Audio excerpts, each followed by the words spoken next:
I take a quarter as good because I am feeling fine. And I probably look pretty good, too. I'll let you be the judge. As we undertake another 3 hours of, let's not waste any time with feigned modesty, the greatest conservative radio program in the universe, subcategory, the weekends. The Matt Rooney Show here on 1210 WPHT. Welcome back. Lovely to be with you all. And it's not just something I'm saying because we're supposed to. I am excited to be here. I don't think I'm going to have an off night between now and November because I am so charged up. How could you not be charged up? Every week there's something new happening. Let's start with the biggest news of the week right from the top here. Oasis is getting back together. As a child of the late 80s, early 90s, huge. I might actually get on a plane and fly over to the UK and risk imprisonment for saying something politically incorrect to see Oasis. I may be alone in that, but that's how I feel.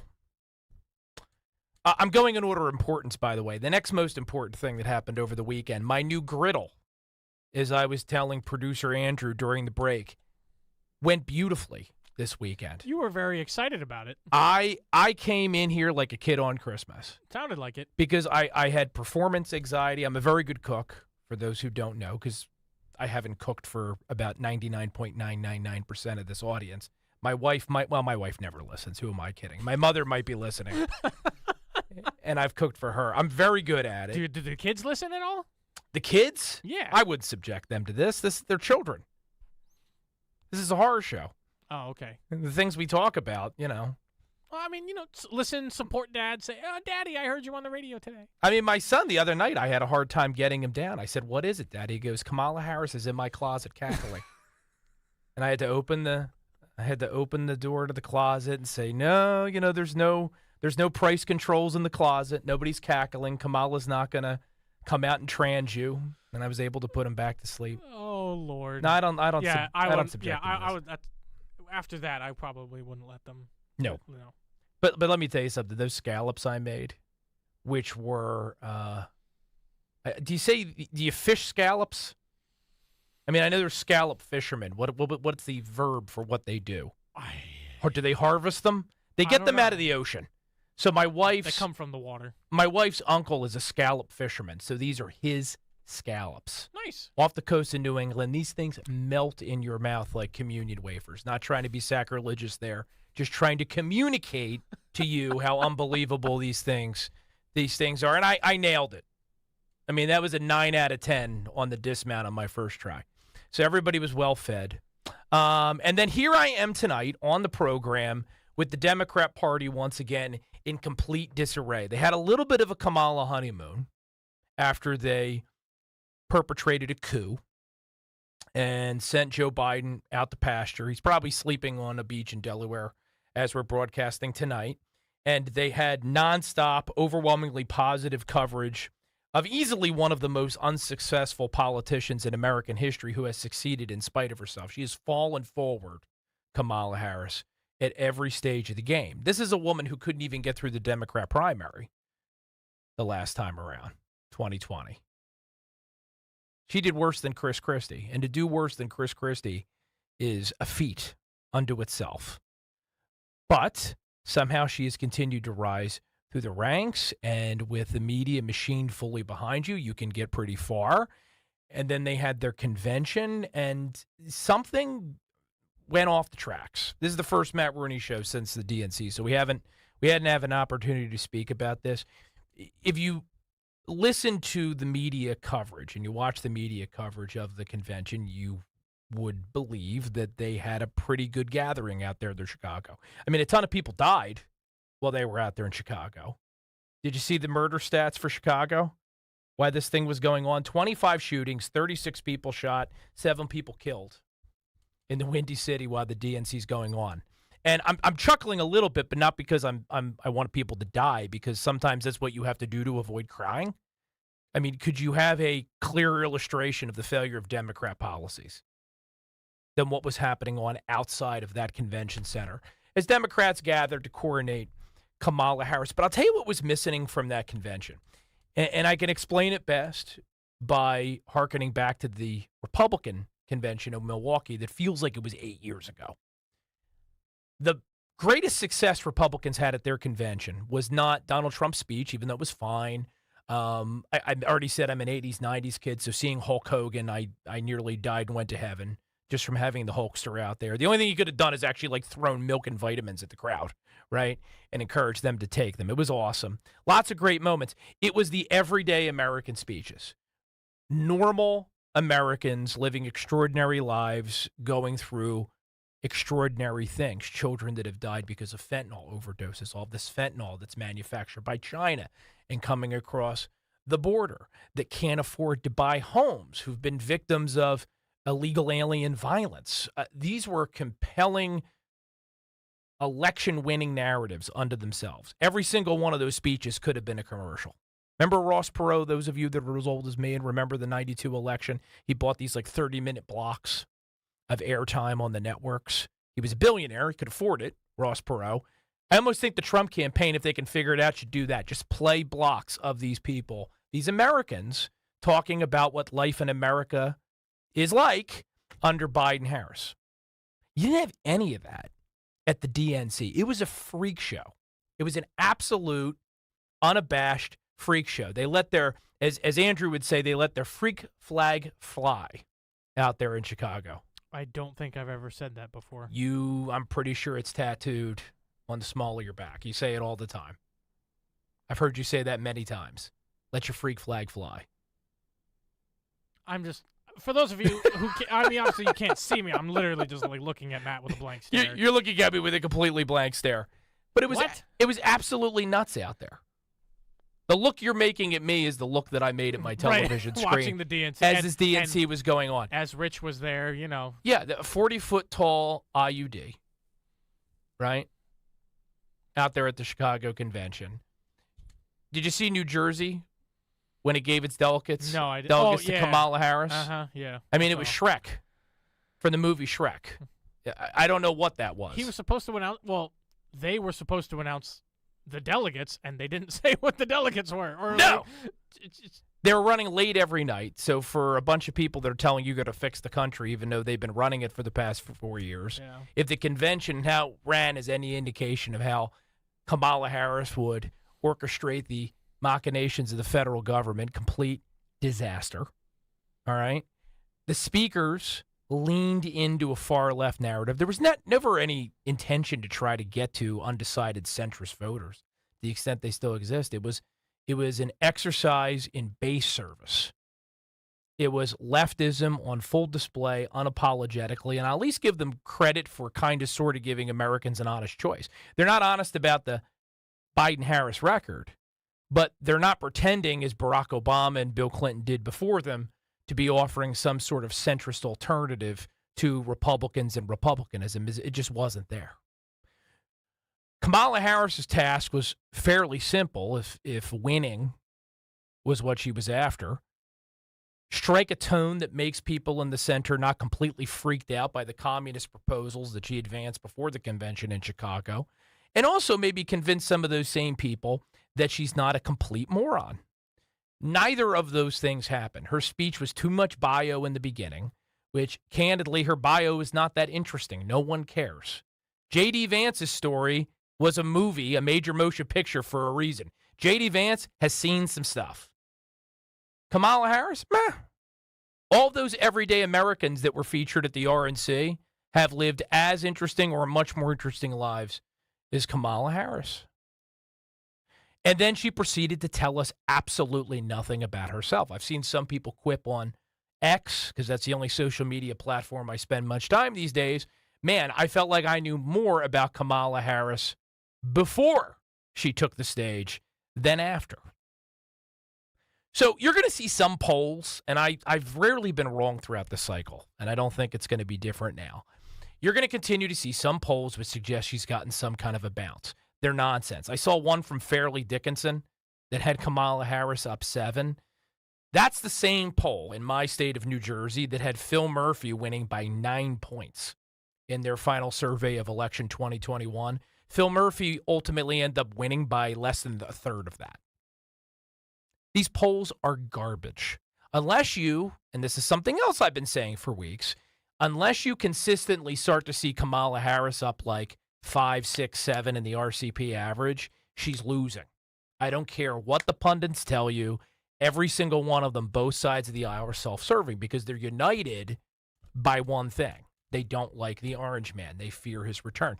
And they fear his return even more now that he's linked up by the guy who's maybe a distant second, but nevertheless second in terms of giving them the willies, RFK Jr. They loathe this man. They don't like Donald Trump for a host of reasons we don't need to revisit for the purposes of this monologue. You already know. They hate RFK Jr. because he's a traitor. Trump was always viewed as an outsider. Yes, occasionally he had a successful show like The Apprentice, or, they let him make a cameo in Home Alone, right? So he was kind of sort of Hollywood, but he was never really one of them. They always looked down on him. This is the heir of Camelot, guys. The heir of Camelot. The idea that this guy would do what he did, I really can't think of a equivalent example in American history. This is Benedict Arnold. That's the equivalent right there, Benedict Arnold. It has to be. I can't think of anything else, right? So they are furious. I mean, his own family has turned their fire on him.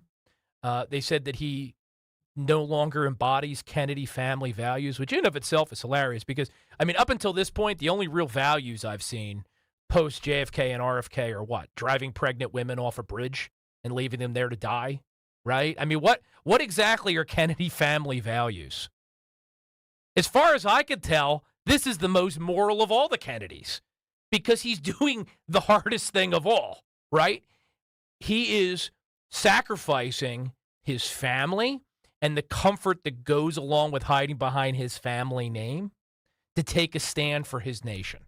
Because whether you think some of his ideas are kooky or not, that's not really the point here. He genuinely recognizes there are some really big things that are wrong with this wonderful country. The fact that, for example, everybody's fat. I know I could stand to lose 20 pounds, and I'm not even at the far end of the obese scale. Have you been to Walmart recently? Goodness gracious, it's not good. It's not healthy. It's not safe. Repeatedly over the course of years, we've seen news articles detailing how the military cannot find enough healthy young men to staff the armed services because American children are too unhealthy. Now, I'm not sitting here, Matt Rooney on 1210 WPHT, telling you that's because of the measles vaccine, but all RFK Jr. and Donald Trump have proposed is, hey, maybe we should start prioritizing this. Maybe instead of giving freebies away to illegal aliens, we should worry about whether or not the next generation of Americans is healthy enough to work, to have children, to live productive lives, to defend their country. Maybe that should be the first, second, and third goal of any Republican or Democrat administration. And, of course, then they're trying to hang it on RFK Jr. Oh, well, didn't you also talk to Kamala about making a deal with her? The guy's a Democrat. The man is a Democrat. His party has walked away from him. He's been very open about that. And Donald Trump, consistently, despite being accused of being this divisive monster, it's all projection. It's the psychological principle of projection. It's gaslighting. Donald Trump does more than any politician I've seen in my lifetime to try to touch third rails and break down barriers that separate our very balkanized electorate, to reach out to black voters, Hispanic voters, Democrats, folks that the country club generation of the Republican Party were afraid to speak to. Donald Trump is not.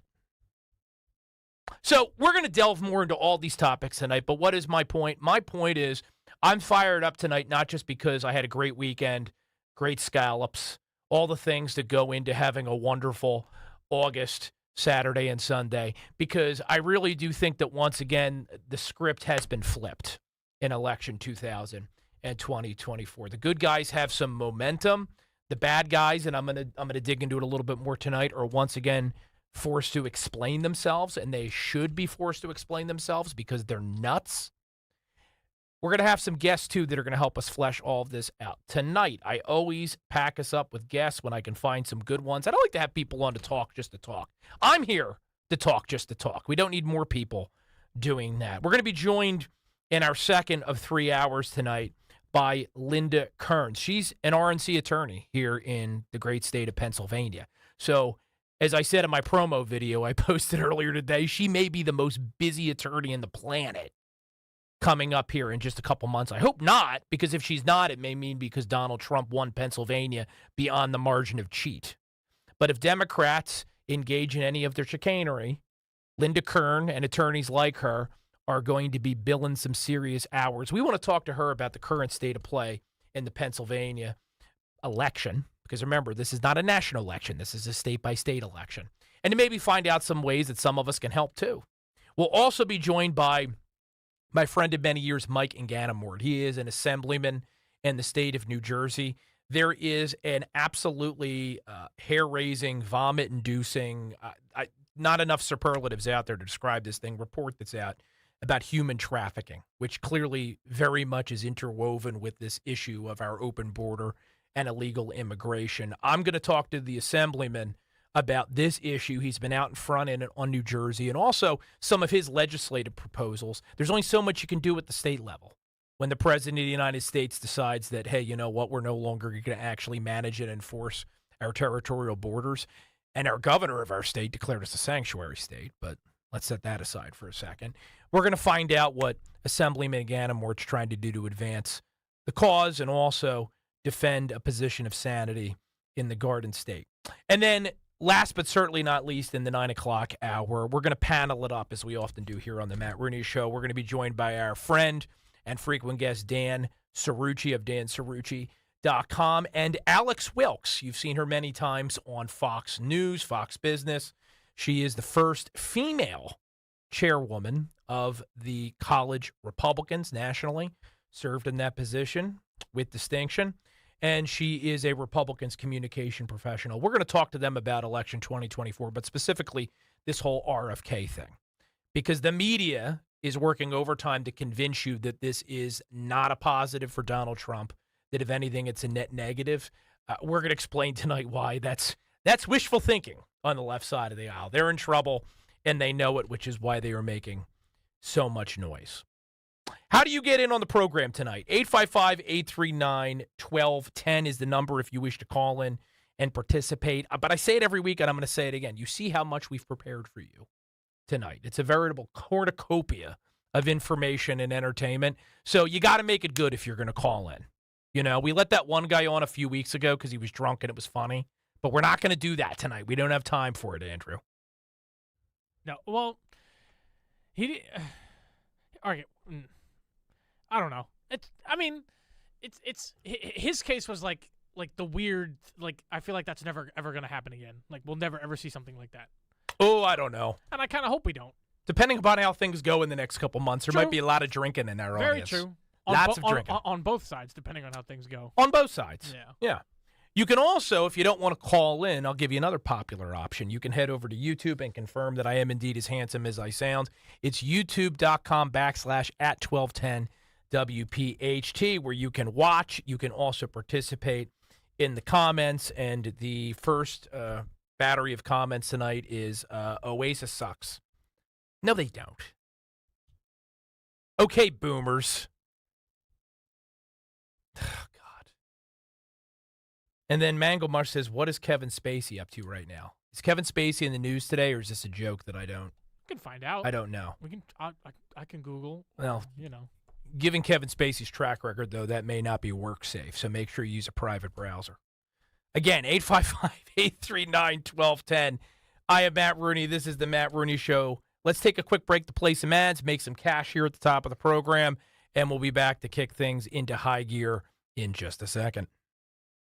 Hi, this is Dom Giordano. Get your child or grandchild ready for back to school and a great upcoming school year. Now's the time to call Kathy Ganna and METC. Get a game plan in place. Call the Motivational Educational Tutoring Company. For over 30 years, METC's tutoring studio, founded by educator Kathy Ganna, has helped people of all ages to grow personally and academically. Call Kathy at 215-493-4200. METC offers motivational SAT prep as well as academic skills and leadership leadership training. Now's the time to get assistance for your child to help them succeed. Visit online at metc.com. Call METC's Tutoring Studio, 215-493-4200, or email Kathy directly at info@metc.com. Remember, 1210 listeners get a free 1-hour consultation. Take advantage of this opportunity to help your child get one-on-one help. Call 215-493-4200, 215-493-4200. For a complete list of Talk Radio 1210 WPHT's contest rules, go to 1210WPHT.com/rules. Every year, millions of Americans use opioids to manage pain. Pain can be unrelenting, overwhelming, and all-consuming. So why do so many of us try to manage pain only from the palm of our hands? Doctor-prescribed opioids are appropriate in some cases, but they just mask the pain. And reliance on opioids has led to the worst drug crisis in American history. That's why the CDC recommends safer alternatives, like physical therapy, to manage pain. Physical therapists treat pain through movement, hands-on care, and patient education. No warning labels required. And by increasing physical activity, you can also reduce your risk of other chronic diseases. Pain is personal, but treating pain takes teamwork. When it comes to your health, you have a choice. Choose more movement and better health. Choose physical therapy. Visit moveforwardpt.com to find a physical therapist in your area. This message is brought to you by the American Physical Therapy Association. To battle is to fight, to struggle, to overcome, and ultimately for the Marine Corps, it means to win. There is no alternative. It's not just a statement of intent. It's a promise to our nation. A promise kept for more than 2 centuries. A promise of the Marines. This is Dr. Marianne Ritchie. Tune in to Your Radio Doctor every Saturday afternoon at 5 here on Talk Radio 1210 WPHT for the latest healthcare news and information, because your health is your wealth. That's Your Radio Doctor, Saturdays at 5. Prescriptions require an online consultation with a healthcare provider who will determine if appropriate. Restrictions apply. See website for details and important safety information. Subscription required. Price varies based on product and subscription plan. Hey guys, did you know there's a generic form of Viagra that works just the same but is 95% cheaper? And you can get it online at hims.com/joy. Through Hims, you'll get a free medical consultation to determine the ED medication that's best for you. Discreet shipping if prescribed, a 100% online process, and a range of treatment options, including trusted generic alternatives to the name brands, at up to 95% off. ED is personal, and at Hims, so is treating it. Just go to hims.com/joy and get connected to a licensed medical provider online for free, with zero copay, no expensive appointments,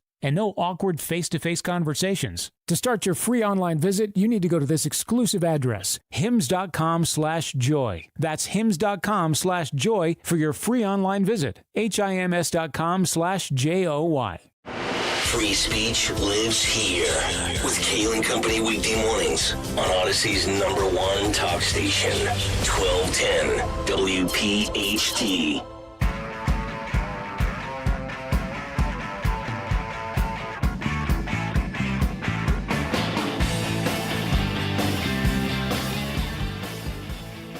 I have to welcome to the program tonight as well. I was remiss to not do this in the first segment. Producer Justin, who is plying his skills tonight with the assistance of producer Andrew. So welcome, Justin.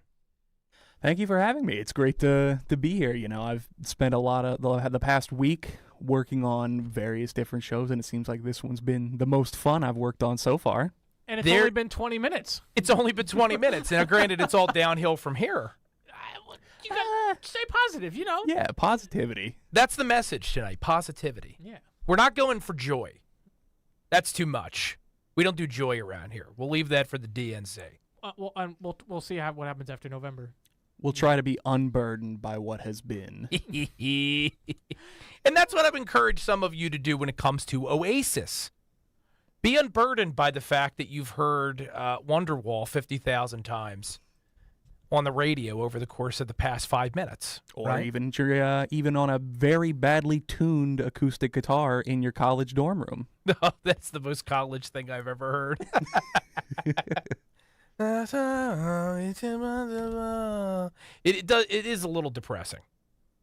Not very joyful. Like the Matt Rooney show. Like the Matt Rooney show. 855-839-1210. Them be the digits. A little bit more programming news, too. I should say this for all of you out there that can stand me for more than 20 minutes. Between now and next weekend, I'm actually on 1210 WPHT for 9 hours. Not straight, although I would try it. Right? Why are you looking at me like that? That's a lot. I feel like that'd be a lot for anybody who's normally like on the radio. Well, I mean, there would be commercial breaks.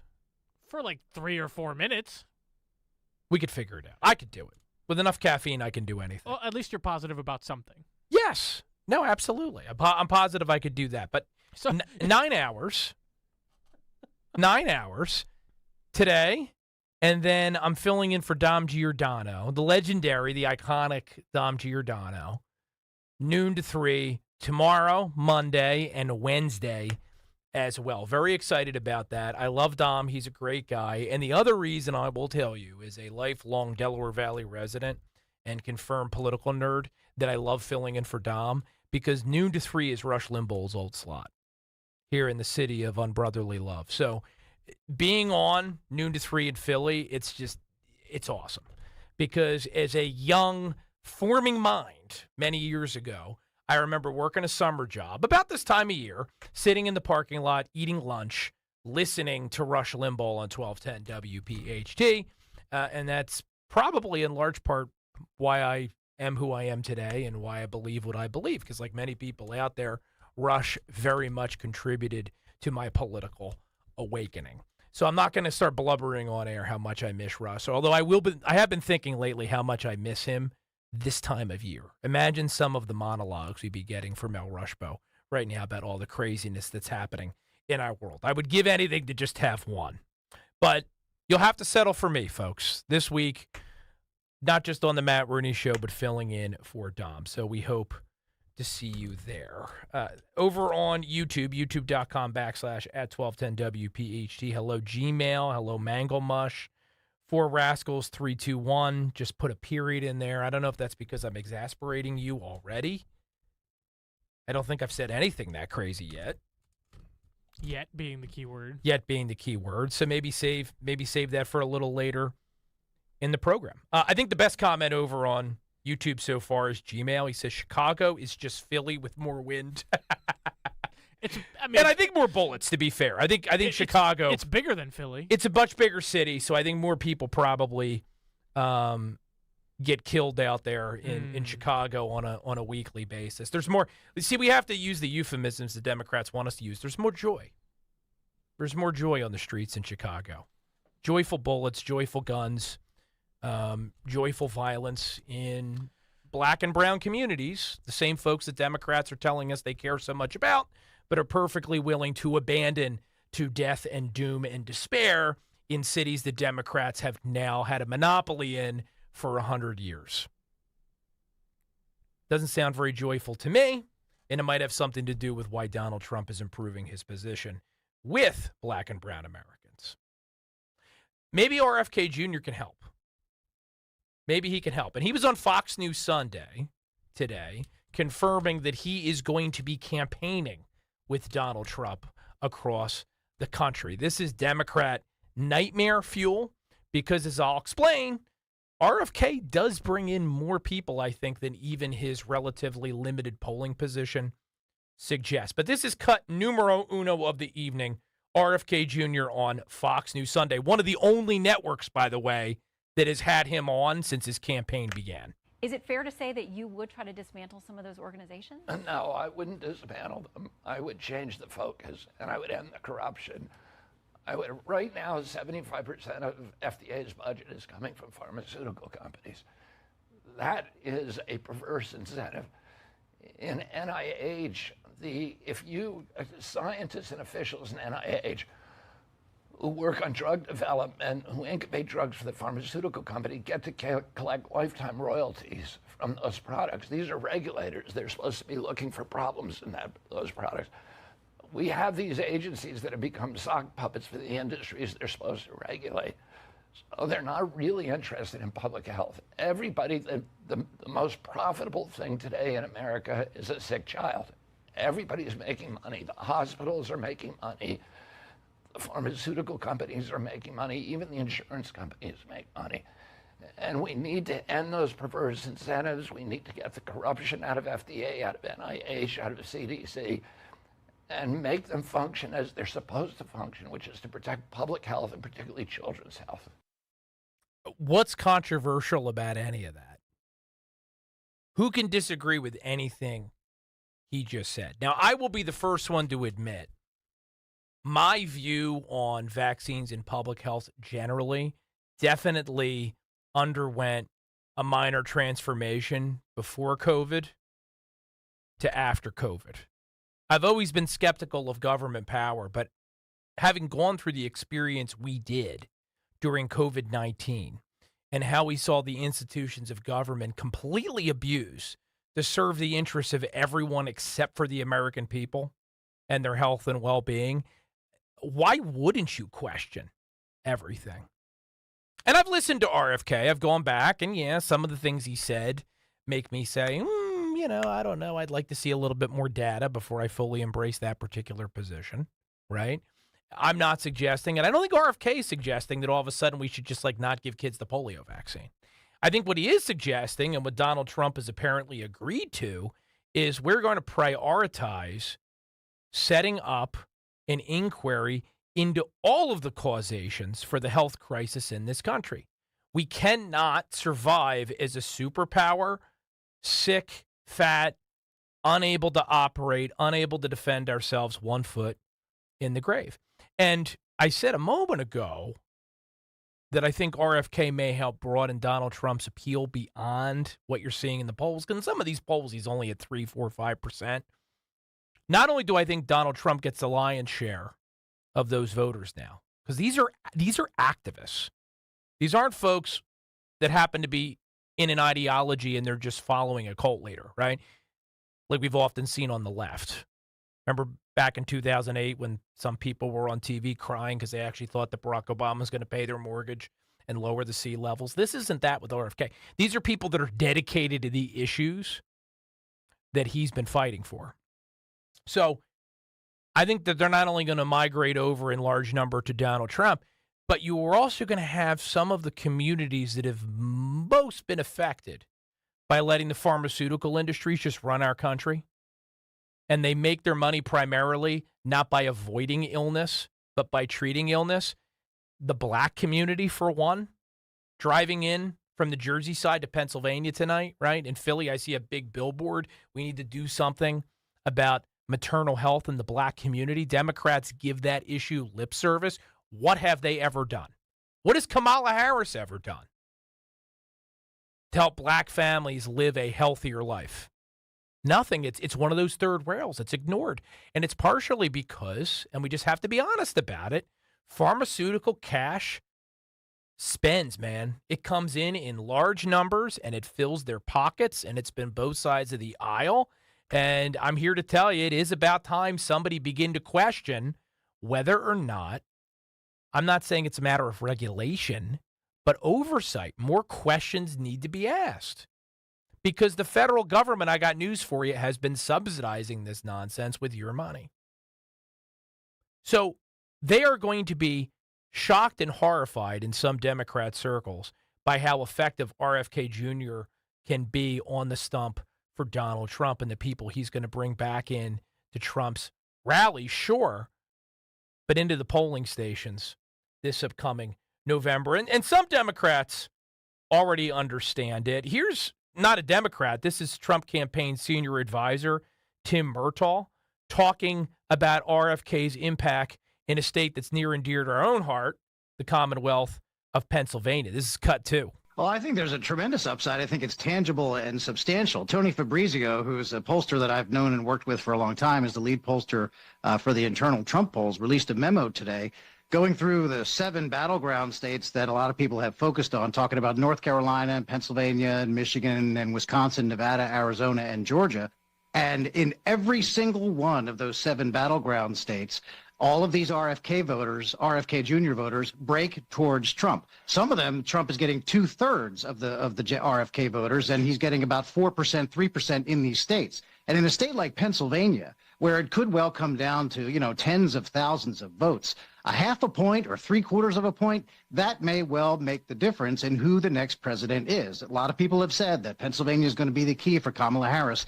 Democrats cannot win the presidency without Pennsylvania. That is the conventional wisdom. If RFK Jr. makes the difference in other states and Pennsylvania, it really could spell the difference in this campaign. This should be taken seriously. This is a big day in the campaign. And let me tell you, Kamala Harris did not want this to happen on the first day after her convention. She wanted to come out of there riding high. This has completely and totally changed the subject, and now we're back playing on Trump's turf again. That's math you can understand even if you learned it from the teachers union, folks. Trump does not need to change many minds in some of these battleground states that he won in 2016 but lost narrowly in 2020. And he raises another great point, too. Even over at Google, where it's been confirmed in recent weeks that they're in the bag for the left, right? You search Donald Trump and all of a sudden Kamala Harris pops up on your screen, right? I Googled DNC before we started the program tonight. None of it is positive, right? There's a Hill article about Donald Trump questioning Kamala Harris. There's Senator Cotton, right? There's 12 misleading or lacking in context claims from Harris's DNC speech. That's from NPR. And then you've got another Hill article from Lara Trump on the DNC saying they're attempting to run on hating Donald Trump, which is true. That's been the only consistent platform plank of the Democrat Party now going back to 2015, hatred of the orange man. They know they're in trouble, folks. I don't care what you hear tomorrow when you return to work and your liberal coworker tries to tell you that they had this amazing convention and that the polls show Kamala's up and all hope is lost. No, it's quite the opposite. When we get back from this next break, a little bit more audio of the leftist freakout, or at least an explanation of the leftist freakout concerning RFK Jr. I've got a little polling news for you. We'll see what else we can fit in the first hour. I never have enough time on this program, but we're going to do the most we can to make every second impactful here on the Matt Rooney Show. Quick break, back in a moment. 1210 WPHT Sterling every damn night, featuring lesbians. Why is it the women can stare at each other for 40 minutes and not make a move? Philadelphia weather. Sterling every damn night weather from Miami to Mendocino. And you. You say things that I thought I was the only one who thought about it. And I thought, oh, wow, he's weird, too. Live every night, 9 o'clock during the week, 10 o'clock on Sunday, 1210 WPHT Sterling every damn night. Wesley Financial Group is not a law firm. If you own a timeshare, don't miss this public service announcement from Chuck McDowell, founder of Wesley Financial Group. If you receive an unsolicited phone call or mail piece to discuss selling, renting, or especially canceling your timeshare, don't fall for it. If you really want out of your timeshare, hang the phone up immediately or throw that mail piece in the trash and contact your timeshare resort or Wesley Financial Group for assistance with your timeshare. As the only Inc. 500 timeshare cancellation company, our knowledge, experience, and results has made Wesley a trusted resource for over 40,000 families we've helped get out of their timeshare.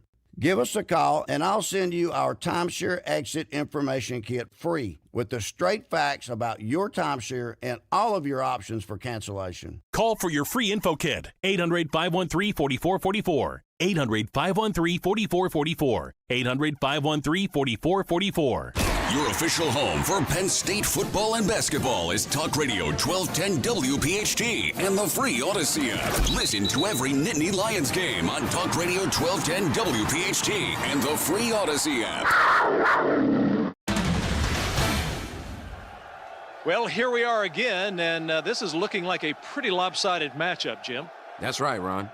I mean, in one corner, we've got a 175-pound guy, and in the other, a 6,000-ton heavyweight train? Jim, this guy has no idea what he's getting himself into. Ron, the size difference alone is staggering. Oh, unbelievable, Jim. And this guy is acting like he doesn't have a care in the world. What is this guy thinking, Ron? Well, this is one of those rare moments where I actually find myself at a loss for words. I can hardly bear to watch. It's no contest. Every day, people tempt fate and die trespassing on railroad tracks. Railroad tracks are more dangerous than you think. See tracks, think train. For more safety tips and information, visit ctracksthinktrain.org. Allison is perfect. I mean, she'd never tell you that. She's perfect. Allison, wait, are you texting and driving? Texting and driving makes good people look bad.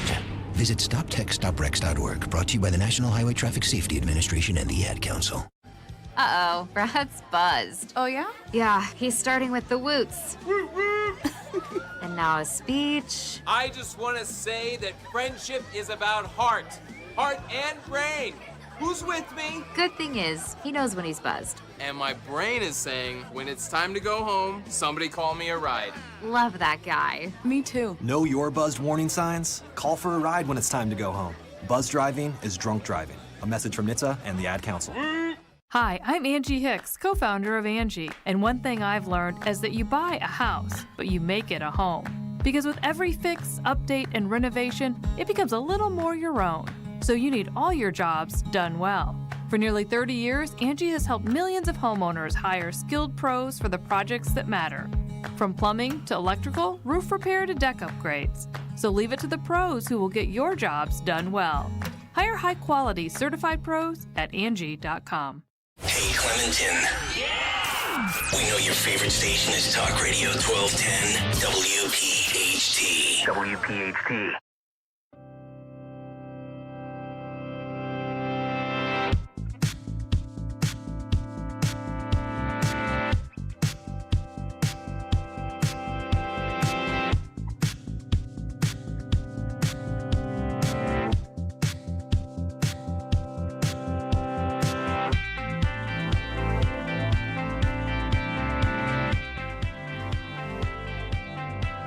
I'll tell you something else I noticed. Did you listen to Donald Trump's entire speech when he was out in Arizona? He's back on a disciplined message, right? Look, even though they should have been prepared for the fact that they were going to execute a coup against Joe Biden, it wasn't a complete surprise that Kamala Harris was ushered into office, right? Or I should say on the precipice of office without much of a primary fight. Some of us had hoped there would be, but there wasn't. Not just because it's good for ratings, but anything that gives Democrats a hard time in national elections is good for the American people. But they got caught a little flat-footed, and you could tell the message was a little disjointed in Trump circles in the weeks immediately after the switcheroo, the great switcheroo. Now, not so much. He's got an impactful, targeted message, laser-focused on a few issues, which can help him win this election. And he's going directly after supporters of RFK Jr. This is cut number 7. This is Trump in Arizona prior to RFK Jr. joining him on the stage. But Bobby and I will fight together to defeat the corrupt political establishment and return control of this country to the people. And all who supported Bobby's campaign, I very simply ask you join us in building this coalition. It's a beautiful coalition in defense of liberty and safety, prosperity and peace. It's going to be an incredible coalition, and the relationship has been so good for so long. I have no doubt it's going to work and work well. But we have to win. We have to take our country away from these people that are going to destroy our country. We won't have a country left. So thank you very much. We need your vote. You have to follow the messaging to understand why this is such a great flanking maneuver. Democrats attempted at their convention, and the media attempted to assist them to turn their party into the party of liberty, the party of freedom. We heard that pop up quite a bit in the mainstream legacy media coverage of the Chicago convention. Of course, it's nonsense. I've yet to have anybody identify for me a way in which Democrats are the better party for expanding and defending and maintaining your liberty than Republicans, with the notable exception of the right to kill your young. If you want to go to an abortion clinic with a 32-year-old baby growing inside you or growing inside your spouse, your birthing person, right? Because they can't even define a woman, even though they're constantly telling us they care about women's rights, and you want to suck that child's brains out with a vacuum, then yes, the Democrat Party is the party of, I suppose, a superior level of freedom. If that's what freedom is, I don't even know what it truly is anymore. When I grew up, that was called license, not freedom. The right to do whatever you want to do, regardless of its impact on somebody else's life, is not true freedom, how we traditionally think of it in a liberal, I mean classically liberal, of course, Western democratic system. But RFK's emphasis on taking back control for the American people, not just the big ticket issues we're always talking about, right? The right to have more control over your treasure, your paycheck, the money you bring home, but also your right to free expression online, something that's in retreat, not just here in this country, but across the world. Look at what's happening in the United Kingdom. People are going to jail for criticizing their government. The right to take back control of what your child is ingesting, whether it's something that's going to help them live a healthy, productive, long life, or whether it's something that is going to cut that light short in the interest of putting money in the pockets of somebody that made donations to the right politician. And, of course, the all-important issue of whether or not when your child goes to school, are they getting an education? Are they learning how to think? Or are they being told what to think by some of the freaks that you saw out at the DNC this week? And I think I have it here in the stack. I've got some audio. They paid all these influencers to go out to the Democrat convention. I don't know whether or not this was one of the people that was paid, but if you needed one clip to just demonstrate to a friend, family member, someone persuadable that the Democrats have taken leave of their senses and no longer in any way represent the normal or the sane, I think perhaps this is it. The name of this YouTuber, I think is it No Cap on God? What does that mean, Justin? No, you're younger cap, than I am. yeah. Interpret it. No cap on God. It's pretty much two different things. No cap is like, I'm not lying. I'm being straightforward with you. And on God is basically just being like, I'm 100% the truth. I am not lying. It's basically pretty much saying to you, I'm not lying. This is 100% the truth, and I 100% believe that. I am so glad you're here tonight. That sounded like such a clear, concise explanation. Yes. You don't strike me as a very woke person, but you're our new woke dictionary. Yeah, Even if you're not here on a Sunday night, can we make sure we have Justin's phone number? Yeah. So we can call him to explain some of this garbage. So the name of this YouTuber, No Cap on God, which you now know what that means.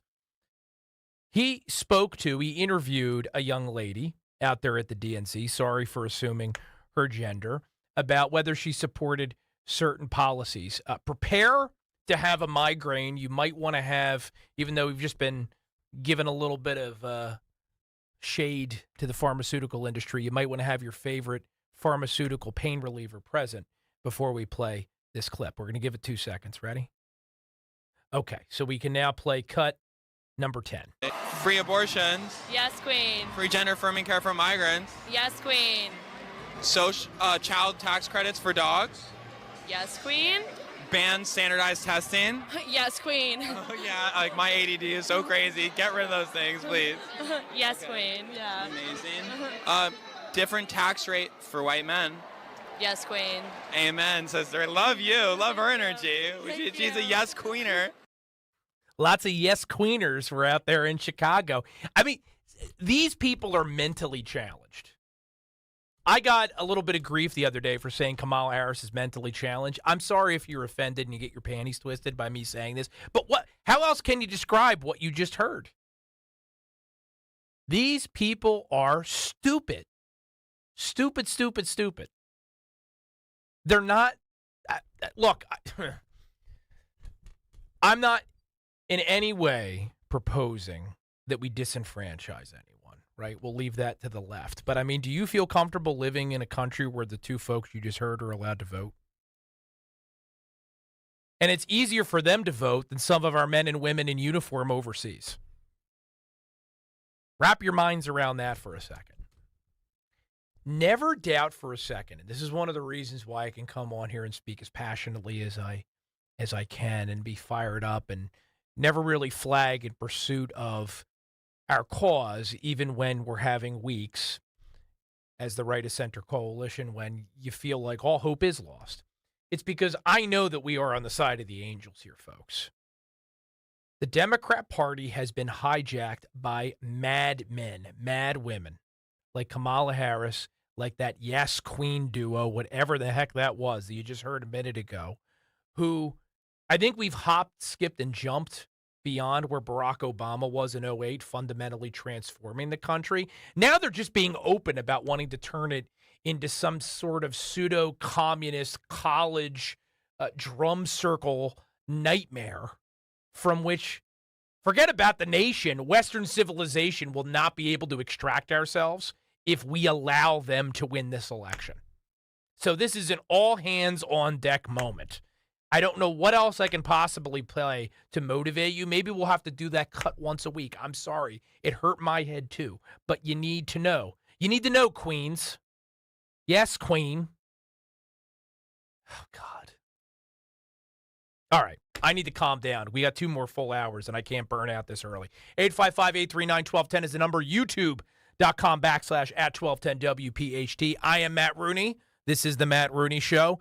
Quick break, and then back with our numero dos in a moment. Hi, this is Dom Giordano. Are you constantly searching for an extra energy boost? As we age, our bodies produce less of the natural fuel needed to combat fatigue. Discover Rescue Orosine. From Rescue Natural Supplements, Rescue Orosine helps enhance energy production at the cellular level, supports a healthy heart, and maintains optimal blood pressure. Plus, right now, our exclusive radio listeners can take advantage of a special offer. Buy 1 bottle of Orosine, get another completely free. All that you have to do is use the code FUEL when placing your order. To place an order, visit res-q.com or call 800-26-ALIVE. Again, that's 800-262-5483. Speak with a knowledgeable rescue product consultant. Don't miss out on this limited time offer. Remember, use that code FUEL at checkout. Again, mention the code FUEL when you call or use it at res-q.com to get that second bottle of energy-boosting Rescue Orosine totally free.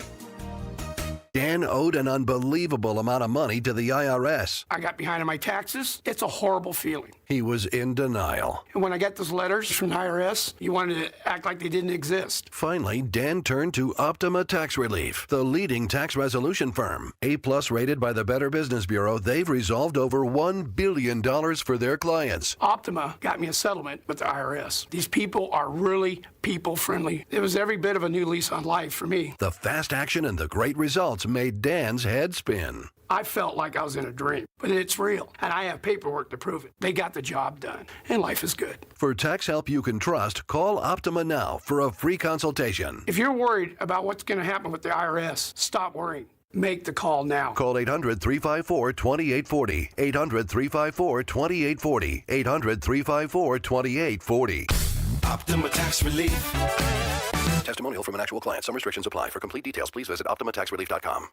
We all hear the radio ads about the IRS. They tell you to be afraid, to be scared, and they try to frighten you into calling. I'm not here to do that. Tax Relief Advocates is different. TRA is here to tell you that if you owe money to the IRS, whether it's $5,000, $50,000, or $500,000, we have a solution. It doesn't matter if you're sitting in your car, at work, or with your kids. No matter where you are, call now. 800-575-6481. Don't lose hope. TRA can eliminate or reduce what you owe to the IRS. Generous programs are now available that can give you a fresh start. Our passion is taxes and helping individuals fix their IRS problems. We have over 1,000 5-star reviews on Google and an A+ with the Better Business Bureau. You don't need to be afraid of the IRS any longer. End your tax nightmare today by visiting us online at TRA.com or call 800-575-6481. That's 800-575-6481.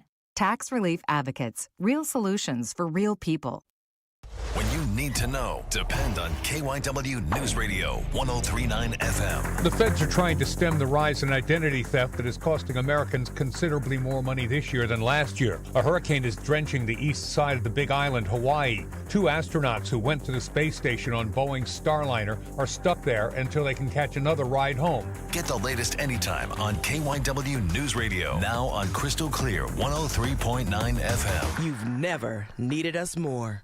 Oh, the book lover's heart. It's too healthy for words. And the nature lover's heart, it flies high with the birds. See the art lover's heart, throbbing vibrant with color. And the food lover's heart, it's as sweet as a cruller. Hear the music lover's heart, how it's always in tune. And the night lover's heart shines as bright as the moon.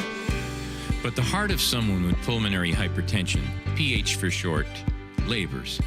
PH puts unbearable stress on the heart, which can cause death from heart failure. And it's often misdiagnosed as asthma. But with early, accurate diagnosis, new treatments are helping people with PH live longer and better. The Pulmonary Hypertension Association gives hope to PH patients and caregivers. We want people to have a heart that is strong for a life rich and long. We're putting our heart into finding a cure. Learn more at phassociation.org. That's phassociation.org. Giving blood is easy. It only takes about an hour, and a single donation can help save up to 3 lives. Donate now. Call 1-800-RED-CROSS or redcrossblood.org. WPHT, WPHT HD, WOGL HD3 Philadelphia. From the Cherry Hill Volvo Studios, where relationships matter. Always live on the free Odyssey app. WPHT, WPHT HD, WOGL HD3 Philadelphia. From the Cherry Hill Volvo Studios, where relationships matter. Always live on the free Odyssey app. Live and local with Matt Rooney on Talk Radio 1210 WPHT. Welcome back, old friends, new frenemies, and all who lie elsewhere in between on the spectrum that is life. I am Matt Rooney. This is the Matt Rooney Show, except no cheap Chinese knockoffs. Not the one that you drive out of the lot and the wheels fall off, or you take it home and it's one color and it turns a different one when the temperature exceeds 75 degrees. This is the only place on the weekends where for 3 straight hours you get a level of news and entertainment and enlightenment and the things that other people are maybe thinking but too afraid to say. You won't find it anywhere else. And it's what we provide you here on 1210 WPHT. And we've got the guests, folks. We do not, I said it last week, I'm going to say it again, we do not take the weekend off around here. There's no time. There's too much to be said, and there's too much that needs to be accomplished between now and November. The Republic is on the line. We got to fight for it. Fight, fight, fight. We got to save it, and that's precisely what we're going to do. And step one is making sure you have the tools in your toolbox to aid that fight. That's my job. That's my job. I prepare you for what you do Monday through Friday. You're welcome. You only have to listen, too, by the way, and support our sponsors, of course. I'm not looking for anything extra. I don't need the adulation, even though you regularly give it. It's nice when you're nice to producer Andrew because he's a swell guy, and he does an exceedingly above-average job around here. I try. Most weeks. Thank you for the kind words. I appreciate it. You're welcome. See, you can be positive. That's good. Joy. Hashtag joy. Yeah. We've moved from positivity to joy. I didn't think we'd get there tonight. Well, it depends on how the rest of the show goes, though. If I'm going to be honest, depends on how the rest of the show goes. Imagine being, and I kind of said this last week when I quipped that, Democrats, I think they get their slogans for their campaigns from those painted pieces of wood that you buy at like Kirkland's and Home Goods. You walk in and there's things you put in your bathroom like home is where the heart is, right? Everything you hear from them comes from that stuff because their voters are increasingly working with, let's just say, not too many brain cells to rub together. If you need two brain cells to rub together to start a fire, many of these Democrat voters would be in for a long, cold night. They're just not equipped. So I guess if you're kind of dumb, this stuff flies for you. But as for the rest of us that are not completely stupid and are suffering and know that something's wrong, something's rotten out there in the state of Denmark, joy does not satisfy us. It's not an acceptable diversion from the challenges at hand. It's kind of insulting, too. I mean, I'm not one of these people that's here to tell you that just because you disagree with me, you're an idiot. I've never been that kind of person. We like to joke around here. We're irreverent. I don't loathe people just because they don't share my worldview. I am going to say this, though. If you are persuaded by the Harris campaign joy slogan, and are not willing to demand any deeper details concerning any of her programs, policy, prescriptions, whatever, let's say you're ignorant. Maybe that's a slightly nicer way to put it. I mean, given what we're facing in this country, you have to expect a little bit more from the man or the woman that want to lead the free world. The world is on fire. Joy ain't going to cut it. Think joy is going to convince Vladimir Putin to turn his tanks around and stop waging war in the Ukraine? Do you think it's going to make the Hamas hate the Jews any less? I know there are plenty of Jew haters in the Democrat Party in 2024. You saw them protesting in Chicago. Oh, and that's the other thing I love about Chicago. I forgot to mention this because we haven't been together, ladies and gentlemen, since the Chicago convention. Isn't it ironic that the Democrat Party, that for how many years now has been telling us defund the police are all racist murderers that want to hurt black people. We've heard all these awful things about the police. The one time you see the Democrats embracing a massive show of police force is in Chicago when they're trying to keep these pro-Hamas protesters away from their convention because they were willing to be associated with all other manner of craziness in Chicago, but they wanted to, not fully embrace the anti-Semitism on national television. They thought that would be a bad look. Josh Shapiro's not willing to speak up for himself. So they were willing to just kind of let the issue lie, and they didn't want to be embarrassed. So they were fine using our men and women in blue when it was to cover their own keisters. Lots of lessons to draw from Chicago. We don't have enough time, and we've got 3 hours to cover it all. That should tell you something. 855-839-1210 is the number here on the Matt Rooney Show over on YouTube, youtube.com/@1210WPHT, where sometimes the comments get a little salty. Although tonight there hasn't been a lot of trolling. Somebody noted that. It's been active, and people are talking. They're having a good time. Maybe it's because I'm just making too much sense tonight. I don't know. It's possible. Your shirt could also be having a calming effect on them, too. So every week I wear my Fun Guy shirt, as regular viewers and listeners know. And this is definitely a fun shirt, but the colors are a little muted. It's, I've got some blue, some blue fish on here. And I guess that's an oyster. And then there's maybe like a sprig of parsley or something. It goes with the scallops that you were talking about earlier. That's why I wore it, because I successfully cooked a seafood dish this weekend. And whenever you do that, you got to flaunt it, because it's not easy. By the way, for those of you that want it, because one person on Twitter, X, whatever we're calling it these days, actually asked me for my recipe, here's what you do. You get a big pile of scallops. First, I recommend salt, pepper, a little bit of olive oil. Mix them in a bowl. You got to rinse them first. I hope that goes without saying. Then I threw them on the skillet, dumped a ton of butter on there, a little more oil, and some garlic, and I just mixed them up. For those of you that aren't on YouTube, I'm making a furious. Actually, this would be more the mixing motion, right, Justin? I mean, this is mixing if you're doing it in the air, which I wasn't doing. If you're doing the pizza dough thing, right? Yeah. Yes. Yeah. So it was really more this than that. With the pom-poms is what I'd say it looked like. That's right. Well, that's what people were doing behind me because they were so impressed. So my wife is doing the pom-poms. I'm mixing. And you just kind of, go until it's a little brown. Because theoretically, I mean, I would do this with supermarket scallops. If it's a good, well preserved scallop that's from a reliable source.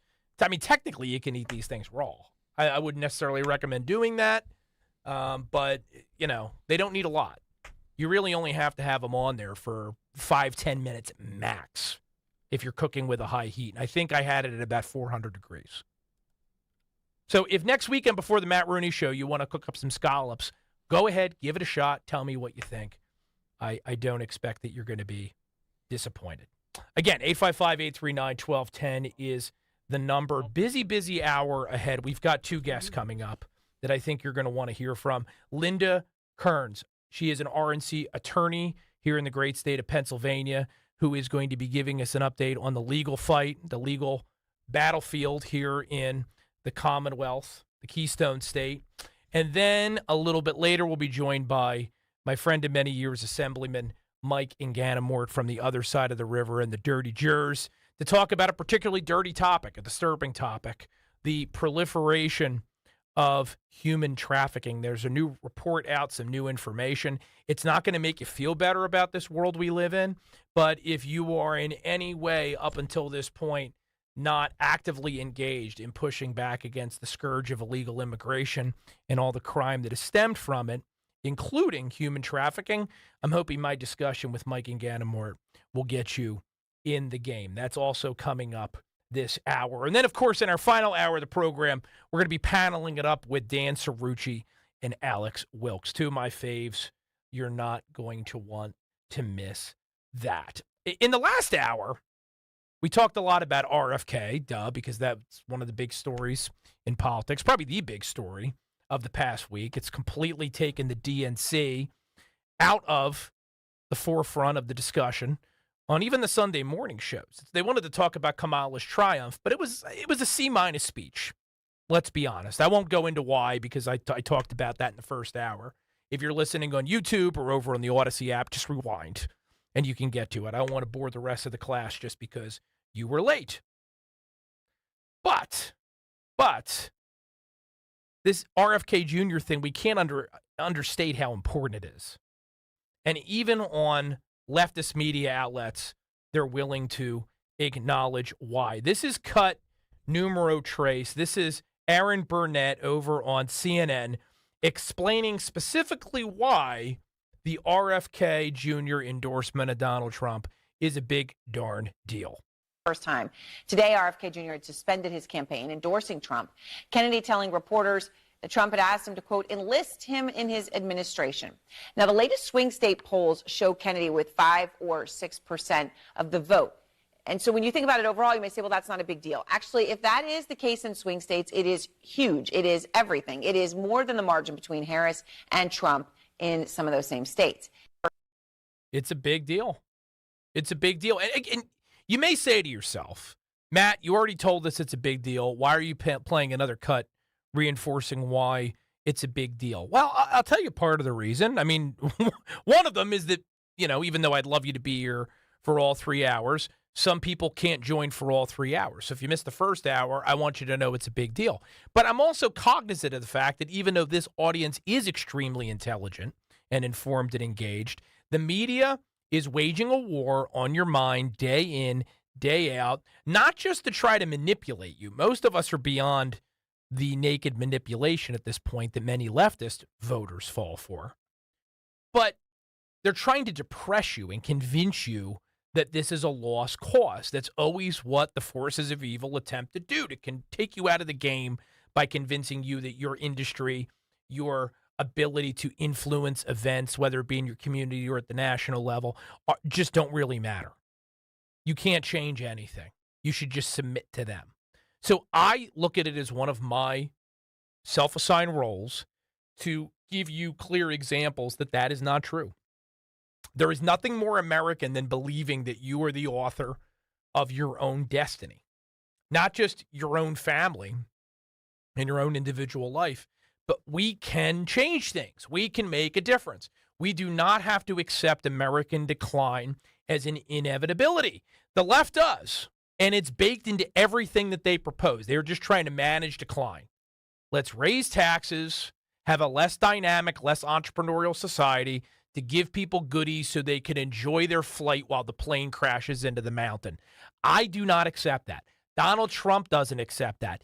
Even some Democrats, like RFK Jr., the thing that unites us, they do not accept that doom. They believe that this country can still get better. That's why if you go back and you listen to some JFK speeches, RFK's uncle, you listen to some Ronald Reagan speeches, there's a lot of similarities in there because we all used to believe in America, Democrat, Republican, in between. It's what tied us together. Part of the reason we are so disunited is because the left no longer believes in America. What you saw at that convention in Chicago is a commercial for decline. Reject it. You can reject it. And we're going to continue to reject it tonight on the Matt Rooney Show. 855-839-1210 is the number. Let's take a quick break, and then when we get back, let's get into some guests. You're not going to want to miss any of this here on 1210 WPHT. Don't miss the Education Show with Dom Giordano every Sunday morning at 5:30. Find out how you can help your child or grandchild succeed. Sponsored by New Hope Academy. This is Dr. Marianne Ritchie. Tune in to Your Radio Doctor every Saturday afternoon at 5 here on Talk Radio 1210 WPHT for the latest healthcare news and information, because your health is your wealth. That's Your Radio Doctor, Saturdays at 5.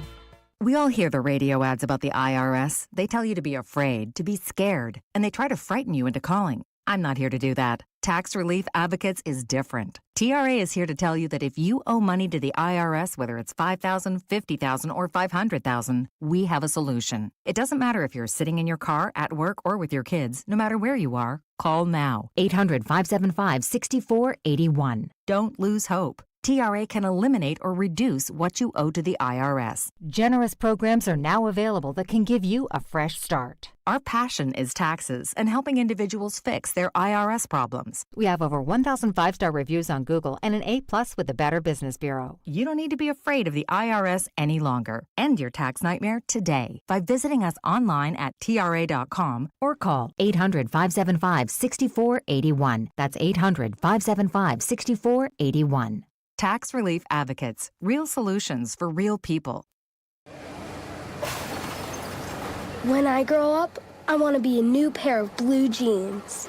When I grow up, I want to be a kid's first computer. When I grow up, I want to be a glass countertop in a new home. When I grow up, I want to be a kid's best birthday present. When I grow up, I want to be a football stadium. When I grow up, I want to be a warm fleece on a cold day. When I grow up, I want to be a fancy backsplash. I want to be a bike that races around the country. When I grow up, I want to be a bench on a forest trail. I want to be a rocking chair on a sunny porch. I want to be a skyscraper. I want to be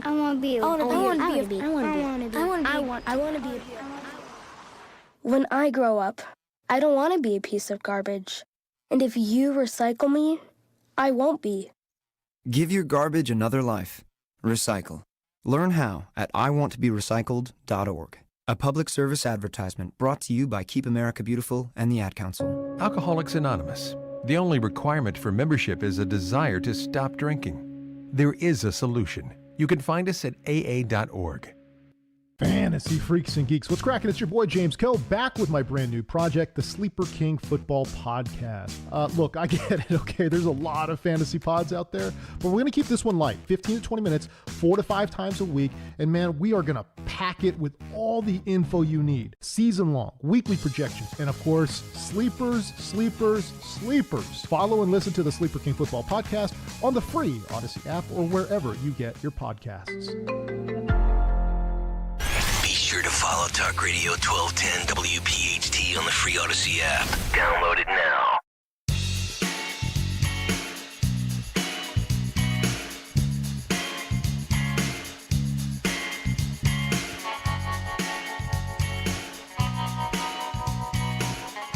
So far, and we're not even technically halfway through the program tonight. Ace job by our producing team. I will say this. Little bit of a missed opportunity that we haven't had any Oasis or any Foo Fighters tonight. Both very topical. Just saying. Oasis reuniting, Foo Fighters suing Donald Trump. Right? Even though the Trump campaign is saying that they got the license. See, now I wish we had the producer cam because Andrew, I'm learning, has a very expressive face. A couple times at the first hour, he looked at me like, like I was a speaker at the DNC up there just speaking gibberish. Technically, I'm not actually where the camera is because I'm off to the side. Justin's got the board on the one side, so I would not technically be in camera. Well, even better. He's a looker. We should have had him on the camera tonight. Next week. Next week We'll be ready. Yeah, there's always next week. There's always next week. All right, should we get down to business here? We've got some guests. We've got a log jam on the caller list. I should probably do my job here. All right, let's do this. So first up, in the 8 o'clock hour, very excited to have her on. She represents the RNC and the Trump campaign in Pennsylvania. She's been a practicing election law attorney in Pennsylvania for over 20 years. I joked in the first hour, and I'll say it again, she's going to be one of the busiest lawyers on the planet if it ends up being a close race in Pennsylvania come this November. We wanted to have her on tonight, not just to speak about that, but also ways that you, the listeners of 1210 WPHT, can help protect the vote and promote the cause. Without further ado, Linda Kearns, welcome back to 1210 WPHT and the Matt Rooney Show. Thanks for joining us this evening. Matt, thank you so much for having me on because it is so important to President Trump that I get the word out about protectthevote.com. We are recruiting poll watchers and poll workers to help us keep this election safe and secure. So I am asking your listeners to go to our website at protectthevote.com. Now, you mentioned poll workers, right? So I think we all kind of have an idea of what a poll worker is. We've seen these people when we go and vote, when we do vote in person. But what exactly is it that a poll worker does? And can you explain to our listeners why it is so important? Absolutely. So, for example, in Philadelphia, we have 1,703 polling places. And the people who sit at the table when you go in, they check you in, they look for your name in the poll book, they help you to the machine, they set up the machine for you. They're the poll workers. And actually, what a lot of people don't realize is they're elected positions in Pennsylvania. We elect them the year after the presidential election. So anyone who's doing that now was elected in 2021. The problem is in places like Philadelphia, no Republicans run for the position, or in most of the divisions, there are no Republicans. So we have Democrats running the polling places. But the law allows us to appoint poll workers who are Republicans to divisions where there are openings. So we are trying to recruit people to contact us, and then we'll help them be appointed by court order so that they can actually be a poll worker on Election Day. And that's their highest and best use. You're the front line, folks, in being a set of eyes and ears for the Trump campaign, for Republicans, for everyone that wants to make sure that this election is fair and transparent in how it is executed. And, I will tell you, it's anecdotal, but I've heard it from more than one person. Case in point, I had a friend that went to Temple University and used to do election protection in the city and told me absolute horror stories, Linda, about what they saw. Buses pulling up, people going into polling places, people going into voting booths with other people. I know Democrats like to say that fraud doesn't happen. I think it's more accurate to say that most of it doesn't get accurately and fairly reported by the media. Let me ask you this. I know you're working hard on this program, rightly so, and that the RNC, the Trump campaign, are taking it very seriously. How confident are you that in 2024, Republicans are going to have the resources and the program in place to make sure that we can have confidence in the results? Well, what I've been saying is that this is my third election cycle officially representing the RNC. I represented President Trump in 2020 in Philadelphia and Pennsylvania, and I represented the RNC in 2022, and now I'm doing it again. And this is a new Republican Party. Chairman Whatley, who I knew before he was chairman, and Laura Trump have brought a new energy and are giving me the resources that I need. And as an example, what I'm doing is so important to President Trump and so important to Chairman Chairman Whatley, that I actually spoke last week at the President Trump's rally in Wilkes-Barre, Pennsylvania. I was one of the speakers before President Trump got on, because he wanted to make sure that everyone at that rally understood how important election integrity is to him, and he wanted me to personally ask everyone at that rally to sign up at protectthevote.com. And they did. We had a lot of signups, but I need so many people across the state of Pennsylvania that I just continue to go on programs like yours and ask. And we do have slots for New Jersey people. Now, Pennsylvania law does restrict what people can do, but we do have some jobs that some out-of-state people can do. So I encourage everyone to go to protectthevote.com, sign up, and then there's a section on that for lawyers, because I'm always recruiting lawyers.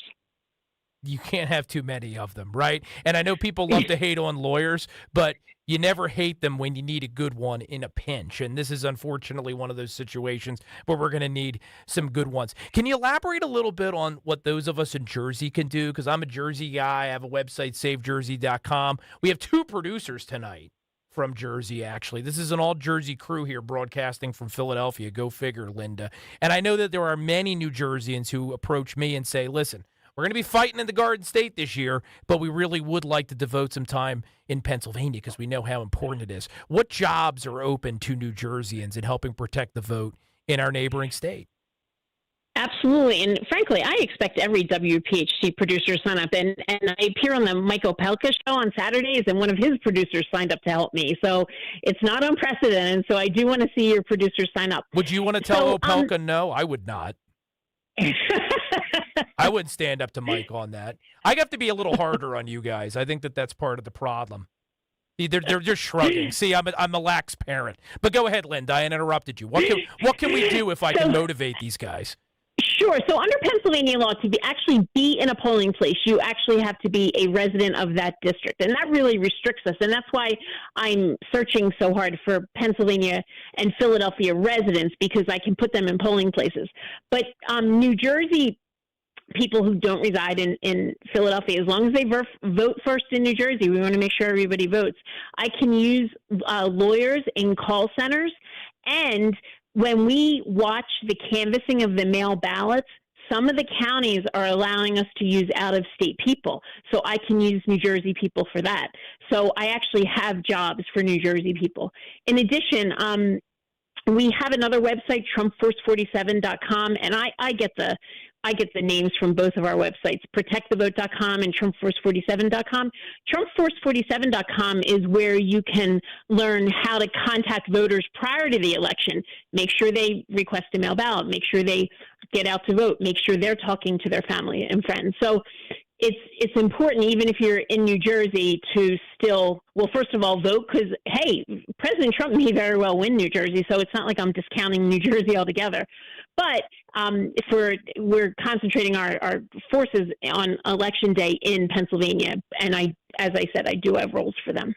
There were a couple polls before the Kamala switcheroo that showed Donald Trump within single digits in New Jersey, and I'm sure you remember, Linda, back in 2004, I think George Bush only lost New Jersey by about 6 or 7 points. So it's possible it could be a very close race here. I think it's a sign of things that are happening out there in the electorate. Some people are waking up. We hope as many as possible. And I think what you're doing is just so important, because we know that for justifiable reasons, people are losing faith in the system. That's one of the reasons why Donald Trump's so popular. It's one of the reasons why RFK endorsing him is so big, because there's a building coalition out there of people that they love their country, they believe in America, but they don't trust the government anymore. So knowing that the Republicans and the Trump campaign are fighting to make sure this election is fair, it's big. You mentioned watching vote tabulations. I'm assuming that includes vote by mail, not just what's on the machines. Right. So that in Pennsylvania, under Pennsylvania law, those votes cannot be counted, cannot be processed until Election Day at 7 a.m. Correct. And so New Jersey, they can start earlier. Right. And we do need a lot of changes to our laws in Pennsylvania, but those are not going to happen until after the election. And frankly, we're going to have to win, our Pennsylvania House and Senate. We're going to have to win the governorship. So right now I'm playing the hand that I'm dealt. I'm playing with the laws that I have. And mail ballot canvassing begins at 7 a.m. on Election Day, and I am allowed to have observers there watching.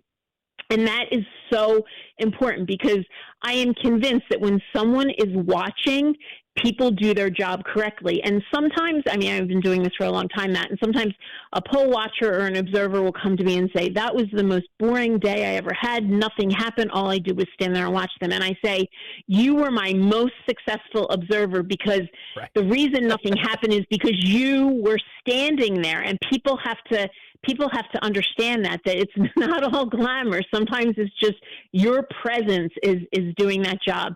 President Trump understands that. Chairman Whatley and Laura Trump understand that. And I want the voters to understand it. And that's why I need so many people. So if you go to protectthevote.com and sign up, we have trainings several times a week. We have in person and on Zoom. And on our Zoom trainings, we frequently have guest stars, so to speak. Like last week we were on and Riley Gaines spoke right before we did the training, which is really interesting for folks. And I'm on when I can to just answer voter questions, to explain things to voters that they might not understand. So we're really doing everything possible to give our voters, our volunteers, the tools they need. You may be the most important person in this election in 2024 in Pennsylvania. It's the truth. You're not saying that. I'm saying this, but it's so vital. The candidates can make their arguments. We know Donald Trump and J.D. Vance and all their surrogates are out there going up and down the blue route and beyond to try to convince Pennsylvanians that it's time for a change in Washington, D.C.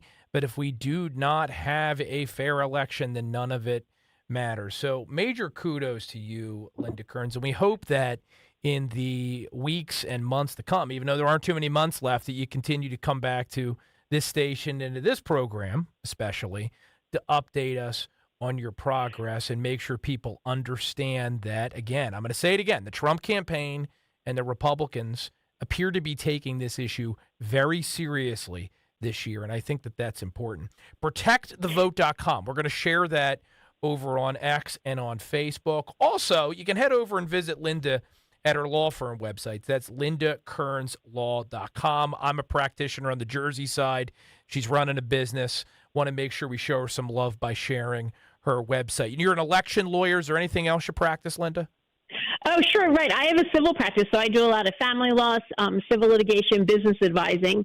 So I'm still doing that. Right now I'm all in on this election. So I'm all in. And, Matt, you were talking about bumper music, I think, right before I came on. And first of all, I want to applaud your producers. They play great music. But this week on the Kale and Company show, I donated to Children Behind the Badge. And because I did, I get to choose the bumper music for the Kale and Company show. And I love Elvis Presley, and Greg Stocker doesn't. So they have to play a full week of Elvis. Now, I did this once before, and Greg complained through the entire week. And he kind of got me this time because he's on vacation this week, so he's not going to be there. And he did that on purpose.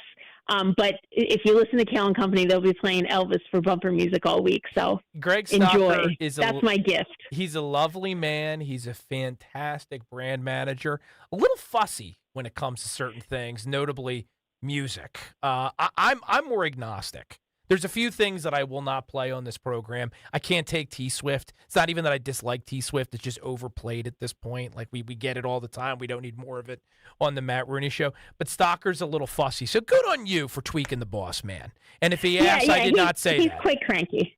He's quite cranky. And, Rich Violi, every time I come on, he asks me about Elvis. And I say, Rich, these voters are going to think I'm a kook. Like, we keep talking about Elvis. Like, let's concentrate on protectthevote.com.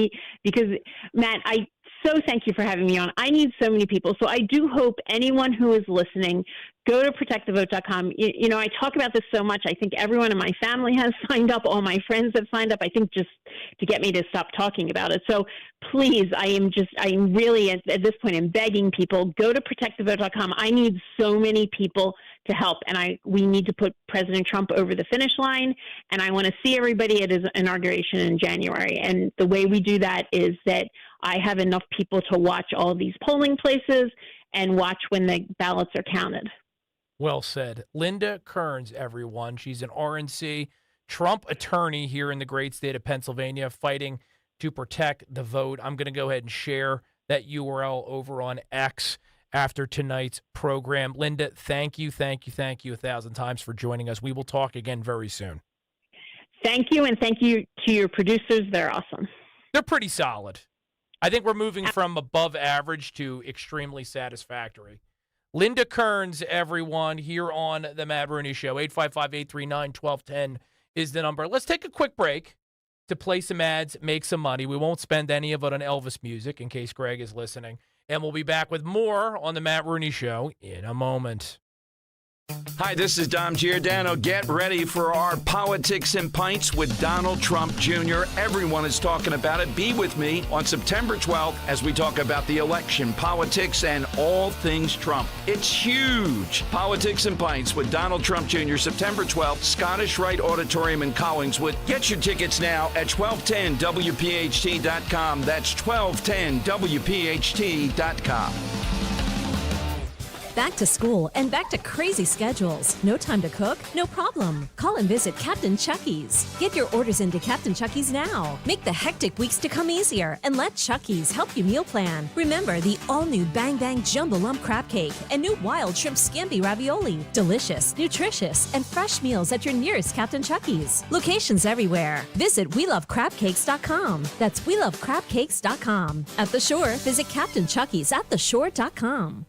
Hi, this is Dom Giordano. Are you constantly searching for an extra energy boost? As we age, our bodies produce less of the natural fuel needed to combat fatigue. Discover Rescue Orosine. From Rescue Natural Supplements, Rescue Orosine helps enhance energy production at the cellular level, supports a healthy heart, and maintains optimal blood pressure. Plus, right now, our exclusive radio listeners can take advantage of a special offer. Buy one bottle of Orosine, get another completely free. All that you have to do is use the code FUEL when placing your order. To place an order, visit res-q.com or call 800-26-ALIVE. Again, that's 800-262-5483. Speak with a knowledgeable rescue product consultant. Don't miss out on this limited time offer. Remember, use that code FUEL at checkout. Again, mention the code FUEL when you call or use it at res-q.com to get that second bottle of energy-boosting Rescue Orosine totally free.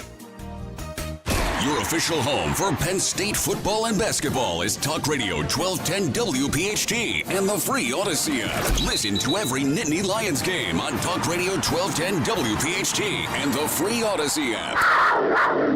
Feel like everything's clouded by doubt? Visit CaliforniaPsychics.com. Our psychics are available to talk 24/7, and we guarantee if it's not life-changing, it's free. Experience the joy of certainty. California Psychics. I learned it from my adoptive mom. Hold my hand? You hold my hand. Learn about adopting a teen from foster care at adoptuskids.org. You can't imagine the reward. Brought to you by Adopt US Kids, the U.S. Department of Health and Human Services, and the Ad Council. Make your home renovation dreams come true with Emmons Remodeling. We handle everything from concept to completion, delivering beautiful, functional spaces for you and your family to enjoy. Our seasoned designers and construction experts ensure your project is completed on time and on budget. Give us a call today at 856-885-6677 or visit callemmons.com. From top to bottom, to inside and out, at Emmons, we have you covered. Pastor Brad Lacey here, First Baptist Church, Conshohocken. Join us Saturdays for the great message and be blessed. 5 a.m. right here on Talk Radio 1210 WPHT. Labor Day signals that fall is fast approaching. Apple picking, fall leaves, and chilly nights are on the horizon. With Legacy Box, you can cozy up and watch something special this fall. Your family's home movies. Legacy Box is the simple, safe, all-inclusive solution for preserving your family's memories trapped on videotapes, film, even photos. After 10 years in business, Legacy Box is the world's largest digitizer. They've helped over 1 million families relive their wedding days, babies' first steps, and family road trips. Just fill Legacy Box with your VHS tapes, film reels, or pictures. Legacy Box digitizes it all by hand right here in the USA and then sends it back on a thumb drive or the cloud. Future-proof your recorded moments today so you can gather the family and begin the trip down memory lane. Plus, for a limited time, they're offering 55% off. Go to legacybox.com/value to get 55% off. That's legacybox.com/value. Hey, Ambler. We know your favorite station is Talk Radio 1210 WPHT. Follow us anywhere on the free Odyssey app.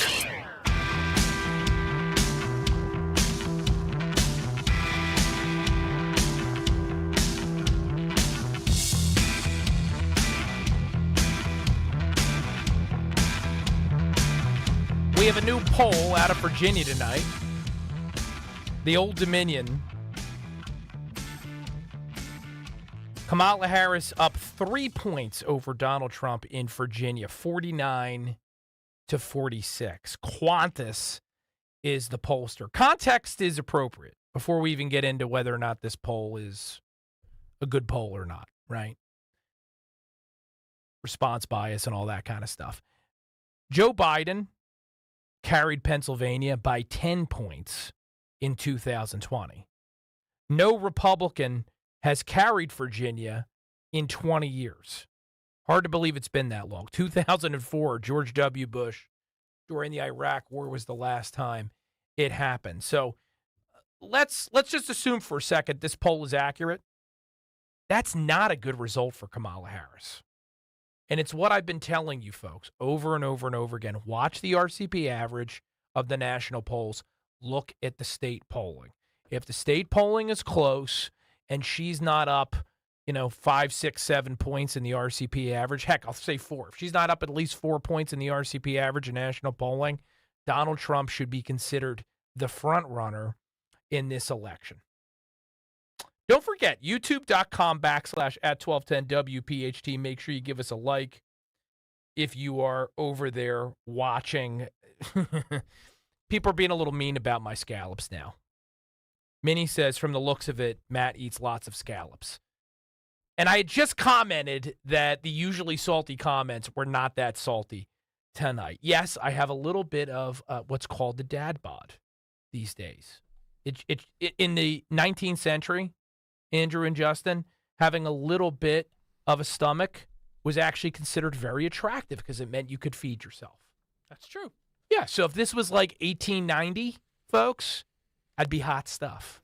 I mean, I'm pretty sure dad bods are making a comeback as far as I've seen. Yeah, absolutely. Listen, ladies.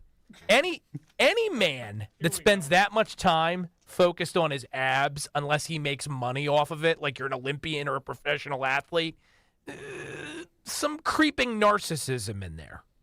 Some creeping narcissism. And speaking of narcissistic men, we got to go to our next guest. Remind me at the end of this hour, the beginning of next hour, we have to talk about Kamala's hubby. Because there's a Washington Post story about him that it's vomit-inducing. And I want to hear what some of our ladies in the audience think. Again, 855-839-1210. I've been as bad as ever on the phones tonight. But if you want to get in line, I'll try to get to some of you before the program is over. But without further ado, let's get to our next guest. He is a fellow millennial. I think he qualifies.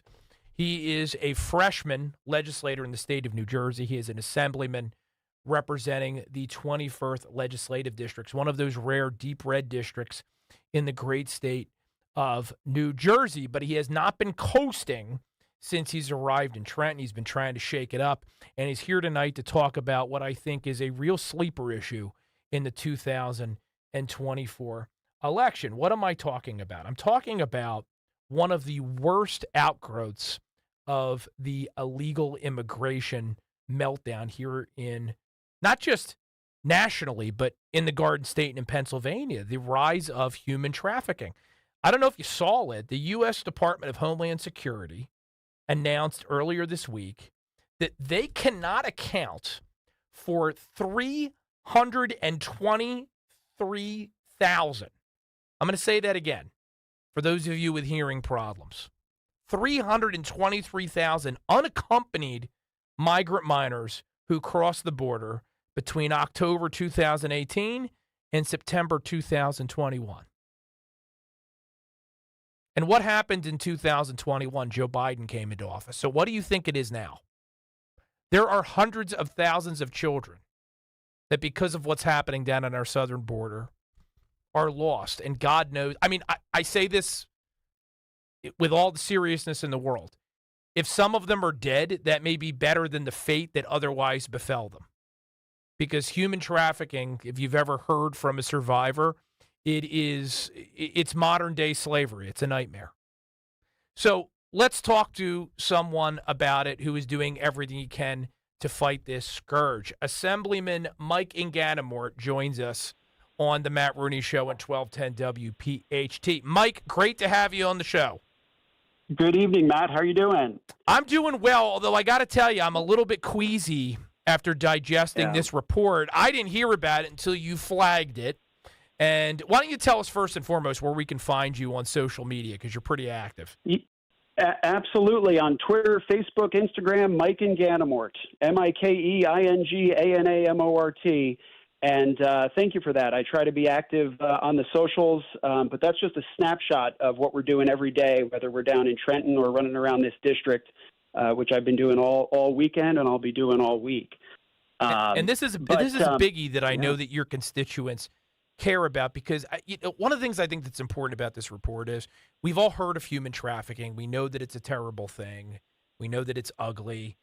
We know that people are getting hurt, but I don't think we appreciate how much of it is happening all around us. Even in New Jersey, which geographically is situated far from the southern border, but I can guarantee you, and you tell me if I'm wrong, there are trafficked children tonight in New Jersey and Pennsylvania close to everyone who's listening, and they don't even know about it. You're absolutely right. Since 2007, north of 4,000 human trafficking victims in New Jersey alone. That's probably an estimate that's on the small side. I imagine the number is much higher than that. But, Matt, I have to say, the way you introduced this topic is right on target, because illegal immigration and human trafficking are two sides of the same coin. They go hand in hand. One feeds the other in just a terrible, deadly, vicious loop. And I try, when I'm talking about one or the other, to bring up the other. I try not to talk about illegal immigration without not also talking about human trafficking and vice versa, because they're quite literally feeding into each other. And I think what might be helpful, Matt, is just a little education on the process down there on the border, because that's where this is all coming together.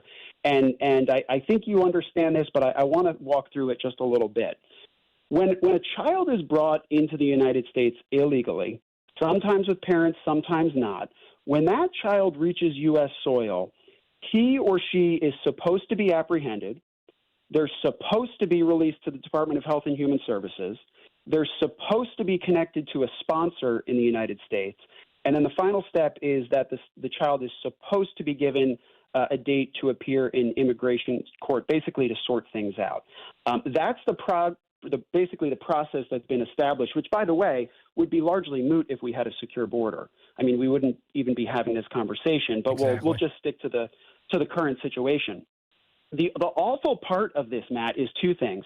We recently had a whistleblower come out of the Department of Homeland Security who said that the sponsors in the United States that the federal government is releasing these children to, there's no verification. There's no vetting. It's a quick phone call. That's it. And what this whistleblower said is that too many of these people, they are human traffickers. They are part of criminal gangs. They are part of transnational gangs. And that's who our federal government is turning these children over to. Yeah, and these gangs are operating with impunity. That's what I think a lot of our friends on the left either don't understand or don't care to understand. We get that plenty of people that are entering the country illegally want to come here for non-nefarious reasons. Maybe they're trying to improve their situation at home. Maybe they're trying to get access to American health care, which the left is trying to destroy. They try to destroy everything that people want to break into the country to come here for. Try to make sense of that.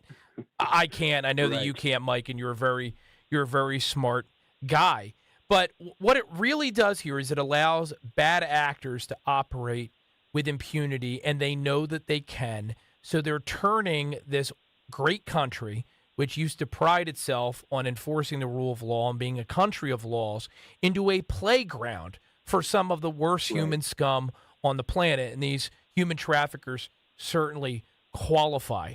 Here's my question for you, Mike. I mean, obviously, we hope that President Trump is successful in November for this reason, among many others, because hopefully that will restore some sanity to the border. What can we hope to accomplish in a state like ours, New Jersey, where we have a governor, Snaggletooth, who has declared a sanctuary state, and we're paying a brutal price for that every day? What can we accomplish in the Garden State to try to at least make sure that we're doing what we can in Trenton to ensure that children on New Jersey, whether they're residents here or got brought into this state, are as safe as they can be?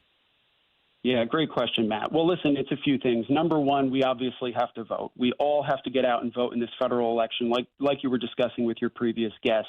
This is a federal problem. This is a problem the federal government created. Let me put it that way, our broken southern border, and it's a problem that the federal government needs to fix. And for that reason and others, like you just said, we need to vote in our federal elections this fall. But closer to home here in New Jersey, in the Assembly, I don't like to sit on my hands, so I've introduced, alongside my colleague from the 24th District, Assemblywoman Dawn Fantasia. Who I got to say, just to interrupt you, Dawn is fantastic. Yeah. Check her out as well, not only on this issue. She's been out in front in New Jersey on the parental rights front. She says things that when she says them, you say, wow, I was thinking that. But you said it way better than I could. So make sure you check out Dawn as well. I'm sorry for interrupting you, but I wanted to say that before I forgot. The truth.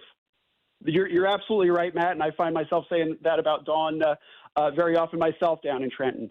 But on this issue, Dawn and I are the sponsors of almost every border security bill in the New Jersey State Assembly. Things like E-Verify, things that bills such as prohibiting local officials from defying federal immigration orders, making those ethics violations or worse, all these different things. Unfortunately, Matt, I don't need to tell you this. Based on the partisan breakdown of our legislature, you can determine for yourself the prospects for those types of bills, at least under the current legislature and the current governor that we have, again, reinforcing the need to vote.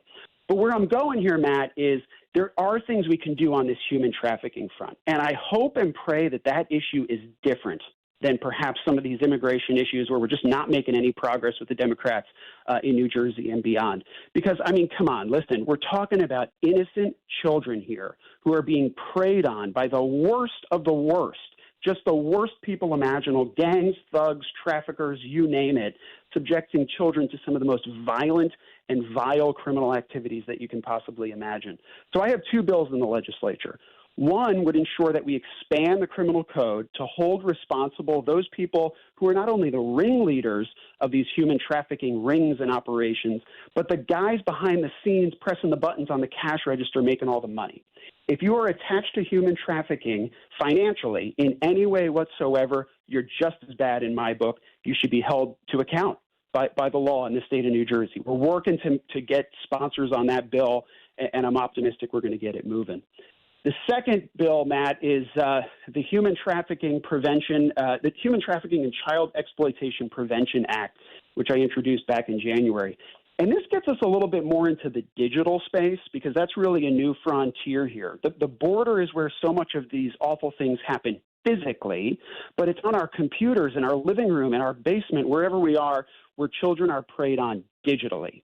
And what we want to make sure is that our kids are protected from these dangerous actors who are luring them into whether it's a sex trafficking ring, a labor trafficking ring, other awful situations. So I'm working with another solid legislator who you know, Assemblyman Jay Weber, on age verification bills and ensuring our criminal code is up to date to ensure these people are held responsible for taking advantage of our kids.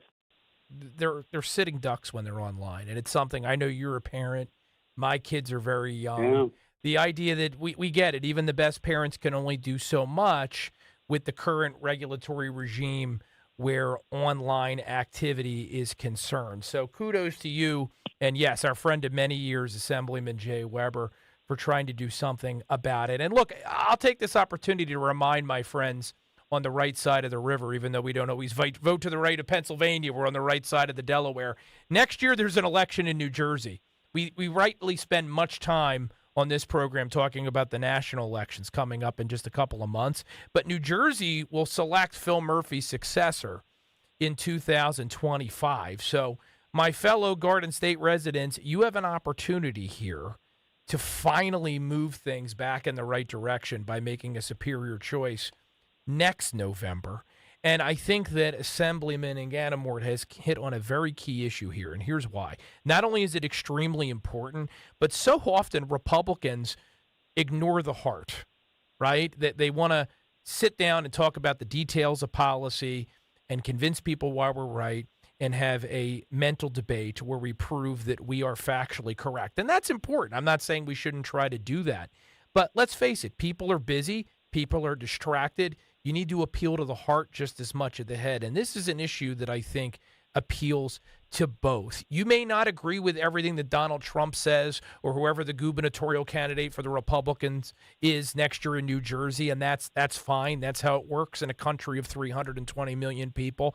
But we should all be able, as the Assemblyman just said, to rally in defense of our children, right? I mean, they're our future. They're our first and final responsibility. We do not have a future without them. And we've talked about many of the ways tonight in which they're being wasted. There's a health epidemic in this country. We're also allowing them to be used and abused by some of the worst monsters that have ever graced this planet. So I want to thank you, Assemblyman, for everything that you are doing on this issue. Remind us again where we can find you and Dawn online. You bet. On Twitter, Facebook, Instagram, Mike and Ganamort, and Assemblywoman Dawn Fantasia. You type us in. We got some long, interesting last names, Matt, but you type us in, you spell it right, you're going to find us. Listen, I appreciate you spotlighting this issue. You keep nailing it, Matt, tonight. We got to protect innocent children. And when it comes to human trafficking, a secure border, you can't do it without a secure border. You can't do it. We have to secure our border in order to protect our innocent kids. Amen. Yeah, and as the Assemblyman said, if you care about this issue and you want to do something about it in our region, it's got to start this year in November by electing a candidate who is going to secure that border. I'm thinking, and it's stuck in my mind now, 3,882 confirmed victims of human trafficking in New Jersey since 2007. They're children. Every single one of those kids, they're not a statistic, they're a face. They're a child whose future, okay, has been cut short or at the very least permanently impacted by something that we should all be able to agree isn't just a horror, but a completely preventable horror if those in elected office do their job. So let's do our part to elect politicians that understand that. Assemblyman, we appreciate you joining us tonight. We'll be bringing you back soon, whether you like it or not, okay? I appreciate it. Keep up the great work, Matt. Thank you, my friend. Assemblyman Mike and Ganamort, everyone. New Jersey's 24th legislative district up there in North Jersey, and one of the more beautiful parts of New Jersey. I'm always a little biased because the Jersey Shore is kind of my second home, but the Water Gap region in North Jersey, absolutely beautiful. It's one of the things about our state that's unfortunate. And I say our state because both of our producers tonight are fellow Jersey guys. Most people passing through only know what you see on the Sopranos intro. Correct. That turnpike corridor. Either that or, the Jersey Shore, what they see from Seaside Heights. That's right. So it's Snooki and toll booths and, various forms of, whatever manufacturing they haven't ran out of the country, right? The skyline of New York, but from New Jersey, or the skyline of Philly, but from New Jersey. A couple of signs of Patterson from the turnpike. Yeah, there's rest stops, there's swamps that, mobsters are probably buried under. But it's so much more than that. It really is a beautiful state. Well, and to touch on your point, the Delaware Water Gap, I've camped up there. There's camping grounds and stuff like that. It's beautiful. The mountains overlooking things, and there's a point up there. I forget exactly where it is, but it's high enough in elevation where you get to the summit, you can see into they say on a clear day, no clouds or something, you can see like all the way into northern New York and like into Vermont and New Hampshire. And it is quite the vista. It is. It is. It's cold though. Even in the summertime, it can get a little chilly up there, but So Phil Murphy's never going to give us credit, but we basically just did a free commercial for the home state. That's right. I'll wait for my check from the Chamber of Tourism. 855-839-1210 is the number here on the Matt Rooney Show. YouTube.com/@1210WPHT. Please give us a like. 2 hours done. Time flies when you're having fun, but fear not. We still have 1 full hour left to go here on 1210 WPHT. Fill up that coffee mug, pop some popcorn. Be back here in just a second. Kale and Company, weekday mornings, 6 till 10. Thanks, Rich Santaro, who said Mama's. Yes, Mama's on Belmont. That thing had to weigh 12 pounds. Not me, the steak sandwich. By the way, speaking of that talk, Thomas wrote us last night, and he said, can you please do something about the high schoolish attempt at humor on the morning show? Oh. I try to listen, but it's so much like Beavis and Butthead that I changed the channel. We'll stop. We'll get more. Never me. Mm-hmm. Yeah, right. Hey, if you're looking for riveting radio, Mark Levin will be up in about 12 hours. Oh, boy.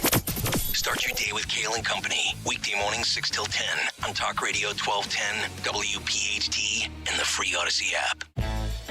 With the incredibly spacious 3-row Chevy Traverse, you can change let's just meet at the concert into why don't I pick all you guys up on the way? The advanced safety engineered Chevy Blazer EV lets you turn You think we should turn back?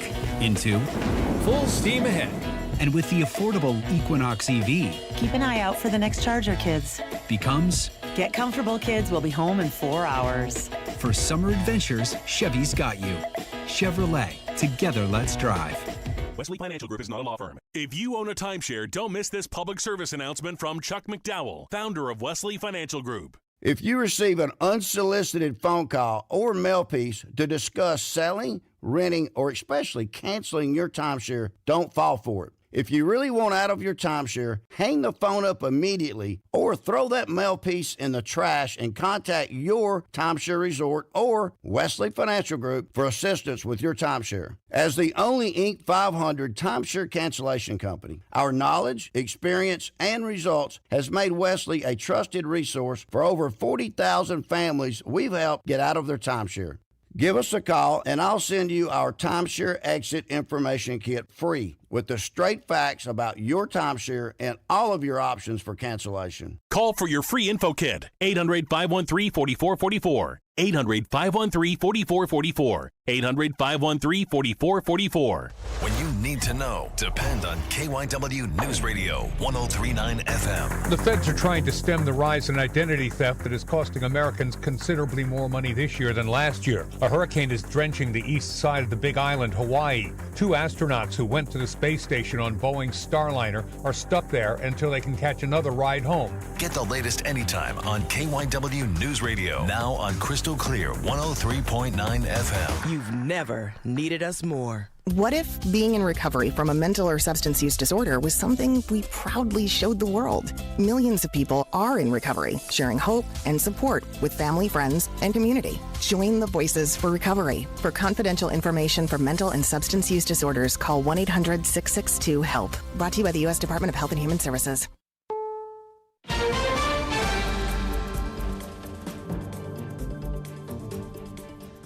I'm Monica Ricks. Israel launched airstrikes into Lebanon today, saying it stopped a major attack from Hezbollah. But the terror group fired back, one rocket hitting an Israeli woman's home. She spoke through an interpreter. We didn't even get the chance to close the closet door. There was a huge boom inside the house. The whole house was shaking. I remember like flashbacks of fire, smoke, that sort of thing. All of this as ceasefire talks continue in the region. CBS's Imtiaz Tayeb in Tel Aviv. Leaders from both Israel and Hezbollah have signaled that, at least for now, they do not intend to escalate further. But as the war in Gaza rages on and negotiations in Cairo for a temporary ceasefire and hostage release deal progress slowly, the threat of a regional war remains. There's also concern Democrats aren't doing enough to address this war. CBS's Christian Benavides. While the Harris team is still riding high, there is criticism from some Democrats over not featuring any speakers from the pro-Palestine movement at the DNC. Defeating Trump is the top concern. But we can do that, and we can also give space, create space for people, voices that are marginalized. We missed an opportunity to do that here. Congresswoman Summer Lee of Pennsylvania. Republican South Carolina Senator Lindsey Graham weighed in on the presidential race today on CNN. If you're waiting on Kamala Harris to come up with new policies, you're going to die waiting, because she will continue what they've been doing for the last 4 years. That's why she has no new policies to offer, because they're going to keep doing the same old thing. Also on the news channel, Democratic New Jersey Senator Cory Booker. We are in a neck-and-neck race, the underdogs. It still is a Goliath out there that we're fighting. The Harris campaign announcing today it's raised $540 million in just the last month. Red flag warnings remain in effect as Hurricane Rooney moves away from Hawaii. Hawaii County Mayor Mitch Roth. Still a lot of things going on in the county. We still have a lot of closures. A lot of our beach parks are closed.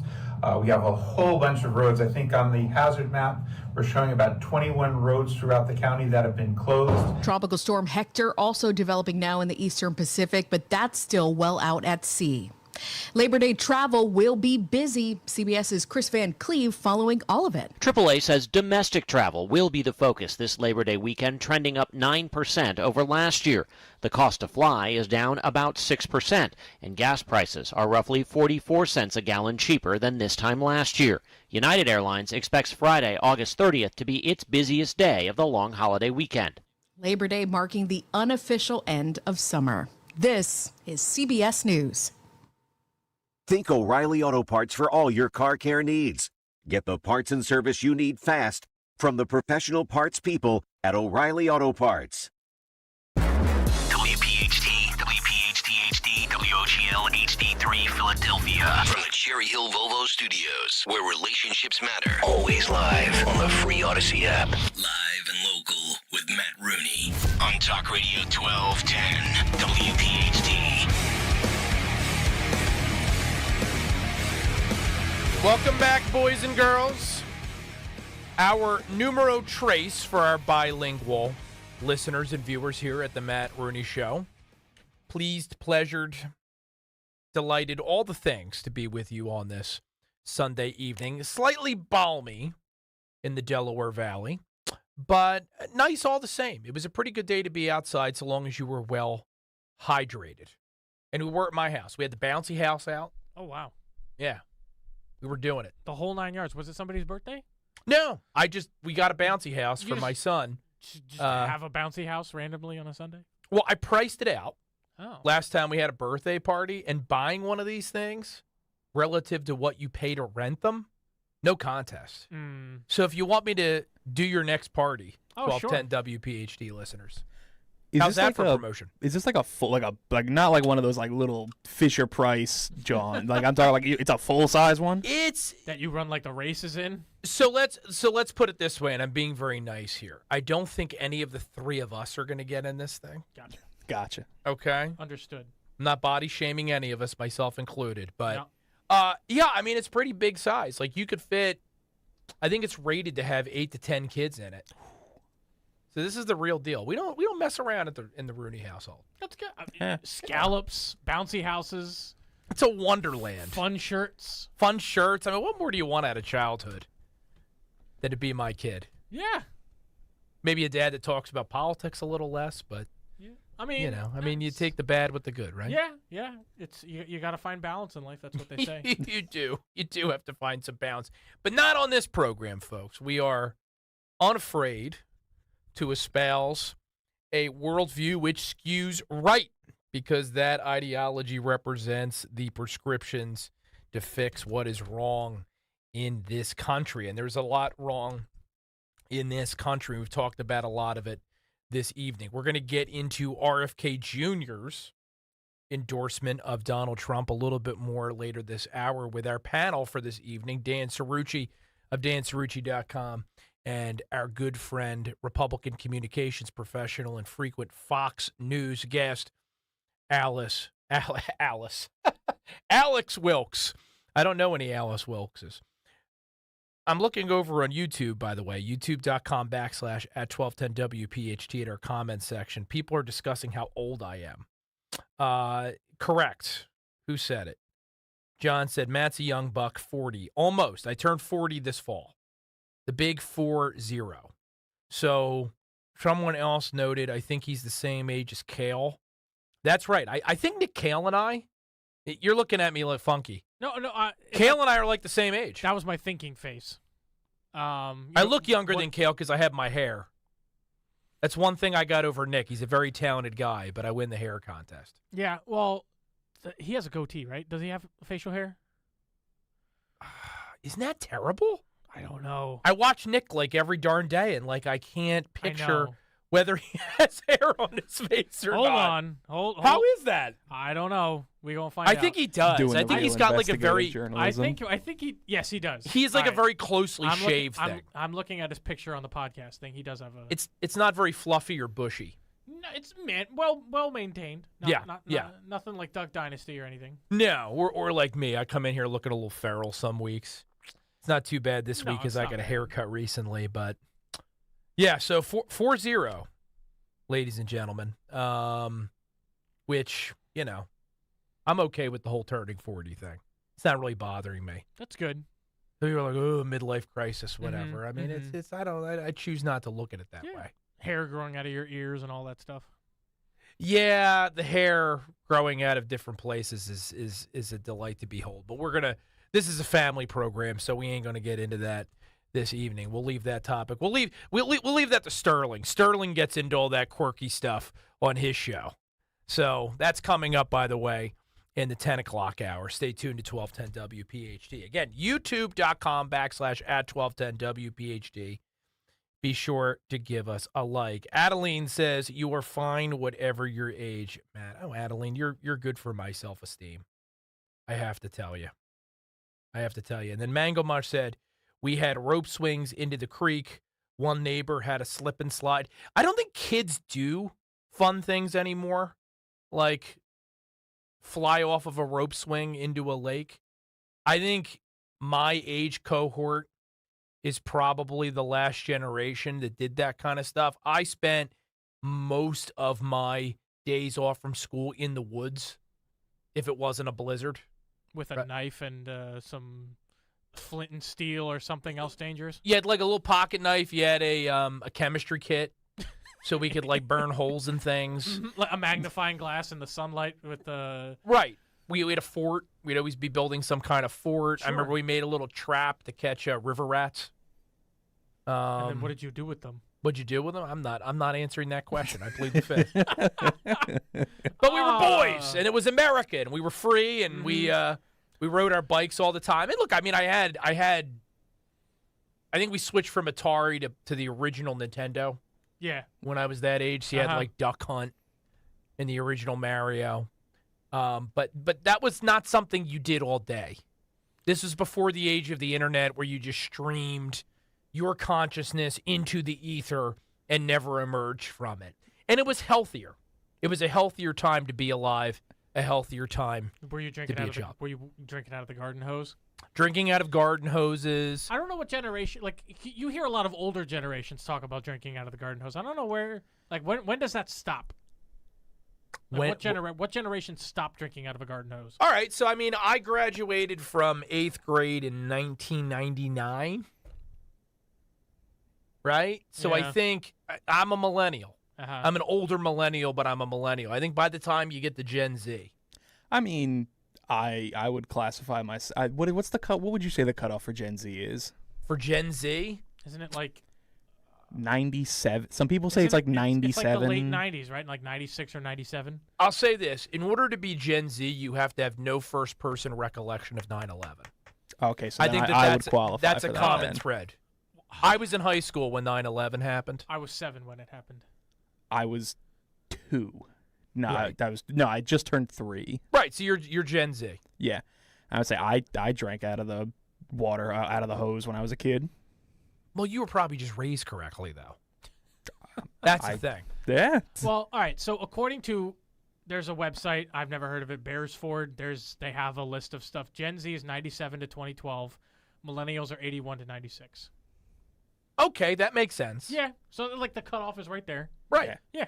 So I'm technically I'm technically a millennial. welcome to the club, my man. Oh, yeah. I prefer the term Zennial for myself, though. Oh, yeah? Yeah, which it's this little niche category that somebody created a few years ago, and it hasn't really gained traction, and that's unfortunate because unlike some younger millennials, my entire childhood was analog.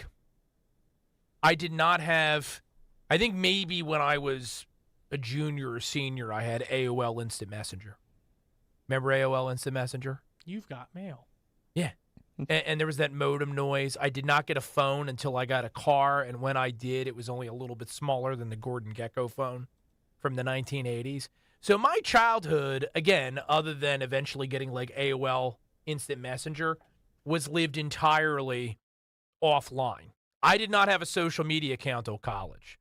I remember my roommate coming back to our dorm room sophomore year, I think it was the beginning of sophomore year, saying, hey, there's this thing called the Facebook. And if you have a college email account, you can sign up. And me, being a genius, said, that sounds like it's pretty dumb. I'm not really sure if I'm interested. So don't take any hot stock tips from me because I apparently never see the next technological revolution. It was morning in America. It really was a better time. Now we're fighting to save this great country of ours, and we're going to do our damnedest over the course of the next few months to keep us from sliding off the cliff and into the sea. We have to save this country from Kamala Harris, who's got some wacky ideas you may have heard. And when I say wacky, I mean absolutely insane ideas. One of them's price controls. She wants to actually implement a communist program that has failed in Venezuela, failed in the former Soviet Union. For whatever reason, she believes it's going to be successful here. I got a couple cuts for you, okay? And then we're going to take a break and go to our guests because we got two great guests this hour, but it's important. I want to share this with you. This is Elizabeth Warren, a.k.a. Pocahontas, who I have to tell you, and there's an article on this. Let me back up a little bit further. This is on Politico, which is no friend to Republicans, that publication. Here's the headline. Hill Dems try to tamp down backlash to Harris's grocery price gouging pitch. In private, Politico reports, some lawmakers are telling voters and food industry officials her proposals will never pass through Congress. So this is a classic Democrat move where they say, oh, hey, listen, we're going to do this incredibly progressive thing to get their base all ginned up. But then they're telling the woke corporations, and I say woke because their boardrooms are all woke now. Oh, don't really take us literally. We're not actually going to do these things if we come into power because we know that they're crazy. Why would you trust any such party or campaign with your vote? But this is Elizabeth Warren, all the same, doing her best to try to defend Kamala Harris's price control policy on CNBC, but Joe Kernan really wasn't having any of it. This is cut 11. Listen. Now, it's just the way it is. And to think that the government can decide when prices are too high or too low, the grocery chains have a 2% profit margin.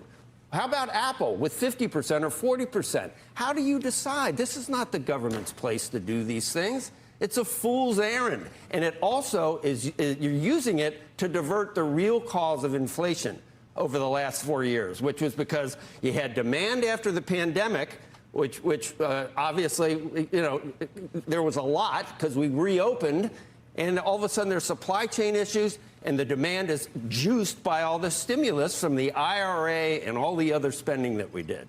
There have been many causes for inflation. We all understand that. That's why I started my answer in talking about this. But one of the causes of prices going up is that there are companies that have market dominance that have said, oh, this is a moment when everyone is talking about... Okay, give me another. Name another one. Give me an instance. If you give me an instance. Finish my argument here? Okay, go ahead. And the argument didn't get any more substantive from there. She can't name a company. She can't name a company that is out there deliberately price gouging. And you know why? Because price gouging is not a winning strategy. Because we still, at least for as long as we can keep it, right now we have one. We have a free market, which allows people to say, you know what, I don't like the prices at that supermarket, so I'm going to go buy my laundry detergent and my eggs and my milk and my bread somewhere else. If someone in Washington, D.C. is controlling the prices in Minnesota, in Pennsylvania, in New Jersey, in Florida, in Texas, in California, all points in between, you no longer have a free market. But right now, you're not locked into shopping anywhere. Elizabeth Warren, and again, this is someone, you have to remember who Elizabeth Warren is, college professor for many years, benefiting from inflated college tuition driven by federal subsidies. We've subsidized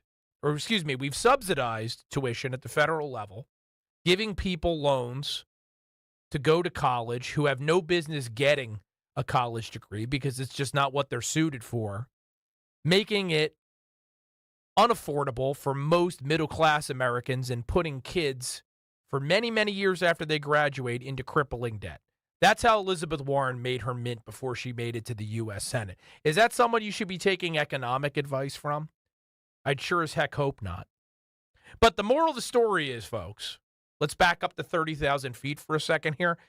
Kamala Harris is avoiding interviews because she doesn't want to give you specifics of her policies because she either doesn't have them or they're horrendous. This is her central economic plan. Hey, listen, I've been vice president of the United States now since January 21.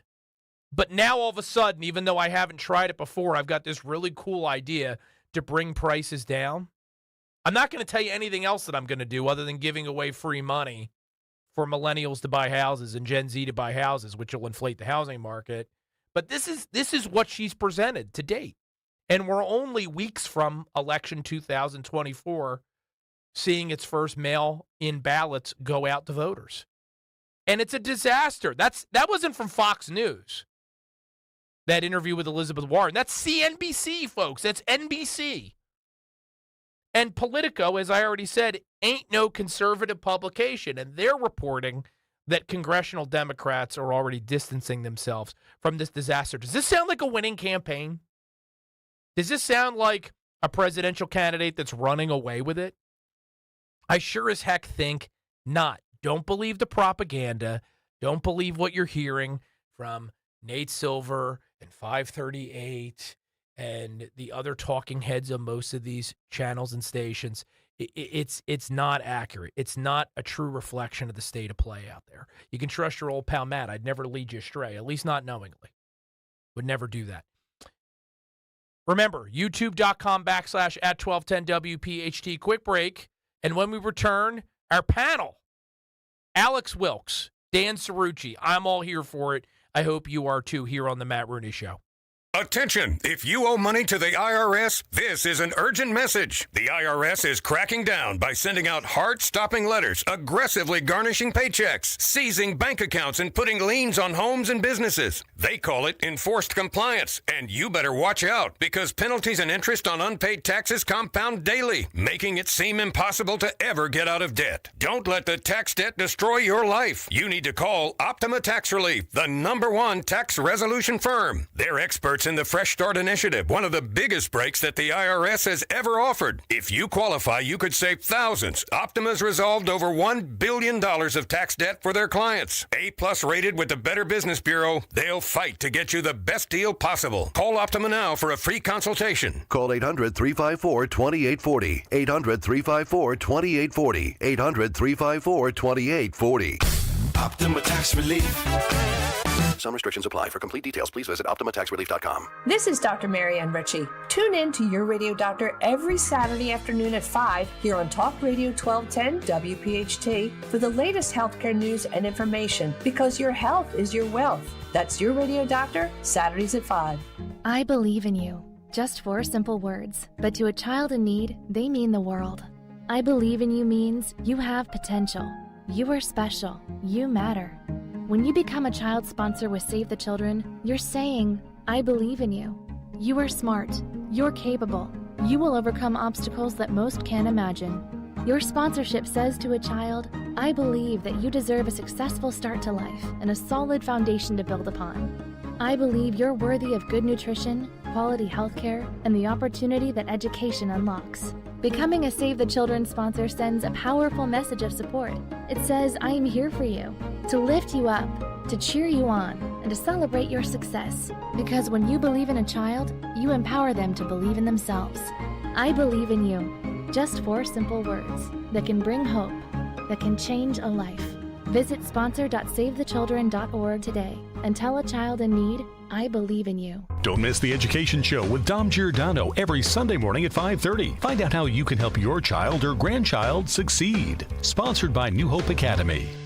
Do you owe $10,000 or more in credit card debt or personal loans? With credit card debt at all-time highs, Debt Relief Advocates is urgently notifying consumers of debt relief now being made available, designed to aid consumers with out-of-control credit card debt. Those who qualify and enroll for this relief program will only have to pay back a fraction of what they owe. This is not bankruptcy or a debt consolidation loan. This is a relief program that credit card companies would rather you not know about, as it ends your debt nightmare and saves you lots of money. Consumers owing at least $10,000 in credit card debt or personal loans can now take advantage of this debt relief as the cost of living skyrockets. Debt Relief Advocates has established a relief hotline for you to call to learn what debt reduction you may qualify for, so don't wait. For this free information, call the Relief Hotline at 800-515-6608. 800-515-6608. 800-515-6608. Serving in Vietnam, a grenade took my ability to see. I'm Michael Naranjo, and I'm a veteran. Today, I'm a sculptor. My fingers are my eyes. DAV helps veterans like Michael get the benefits they've earned. They help more than 1 million veterans every year. With DAV, more veterans can shape their lives into a thing of beauty. My victory is bringing beauty into the world. Support more victories for veterans. Go to DAV.org. Free speech lives here with Rich Zioli weekday afternoons 3 till 7 on Odyssey's #1 talk station, 1210 WPHT.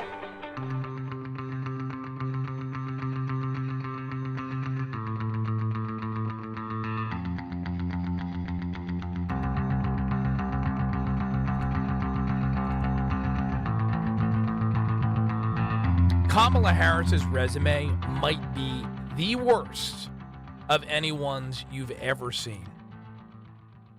I'm talking especially to those employers out there in our audience who've gone through interviews and decided whether or not somebody should get a job.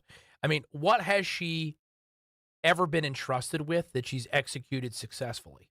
And the border czar position is her most famous failure, but we keep getting new examples every day.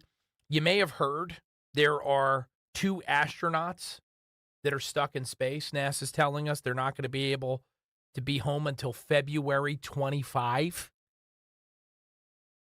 February 2025. Think about that. Well, guess who is chairwoman of the National Space Council? I'll let Andrew and Justin call this one. Do either of you gentlemen know? Is it Kamala Harris? Ding, ding, ding. Circle gets the square. She sucks at everything she does. Why would you trust her with the presidency? There's no defense for it. You know who's helping getting some of the astronauts back? Our main man, Elon Musk. Elon Musk, his company SpaceX, is saving some of the astronauts. Now, Suni Williams and Butch Wilmore, they're the ones I referenced a minute ago, are going to be stuck in space until 2025. But they're getting no relief from Boeing's Starliner. They're going to come back on a SpaceX capsule. So Elon doing what he can. And I read a report before I came online tonight. Donald Trump gave an interview, and he said that he is looking for spots for both RFK Jr. and Elon Musk on his cabinet. Would that not be something? I'll tell you what, folks, if you didn't need motivation to vote before, make a liberal's head explode. Vote in November. It's worth it. Trust me. Remember that woman who was outside of the inaugural in 2016 screaming, no! It's going to be that on steroids. It's going to be beautiful. It's going to be like a line of them. That's right. It rained that day, so it's like, she was wearing like the yellow rain jacket, and yes, and then she couldn't find the words when she was interviewed afterwards, and she's like doing like the thing with her hands, like she's it was lots of mental illness there. Tough to watch. Hard to watch. That's actually the documentary they're going to make about the Biden years. Hard to watch. All right, well, let's get to our panel. We've made them wait long enough, and we're so grateful and happy that they've joined us once again. They're two of our favorites. Dan Cerrucci is, what can I say about Dan? He's a man of many talents. He's a Renaissance man. When he's not globetrotting all over the planet, he's the proprietor of dancerrucci.com, where he comments on all things. Politics is just one of the topics in his wide-ranging panorama of interest. He's also a former public relations professional and professor. We are grateful to have him with us this evening. Welcome back, Daniel. Hello there. How you doing, Matt? If I was any better, I would be you, my friend. You live. They talk about the life of Riley. I want to live the life of Cerrucci. And we are also joined by one of my all-time faves. I've known this young lady since she was an active college Republican. She rose through the ranks and became the top CR in the country. And since then, she's gone on to do great things. She is a Pennsylvania native. Now she's a New Jersey resident, so she's got a foot in both spheres of our home base here in the Delaware Valley. She is a Republican communications professional, and you've seen her on Fox on more than one occasion, and they bring her on because she knows what she's talking about. Alex Wilkes joins us on the Matt Rooney Show. Hello, Alex. Good to be here, Roon. I thought my intro was going to include, based on your previous conversation, that we knew each other when you had an AIM screen name, which I will not reveal for viewers on the air here. But now that you said it, because of the times we're living in, you need to confirm it was nothing pervy or what's the Democrats' favorite word, weird. It was totally appropriate. Not at all. Yes, okay. We just need to we need to stress that. I'm a straight-laced guy. Because now Andrew's eyeing me very suspiciously. Well, I set it up to draw more intrigue than it actually would. Yes, well, see, that's why you're a great communications professional, right? That's why we have you and Dan on to talk about momentous changes in this election cycle. Every week it feels like a new cycle.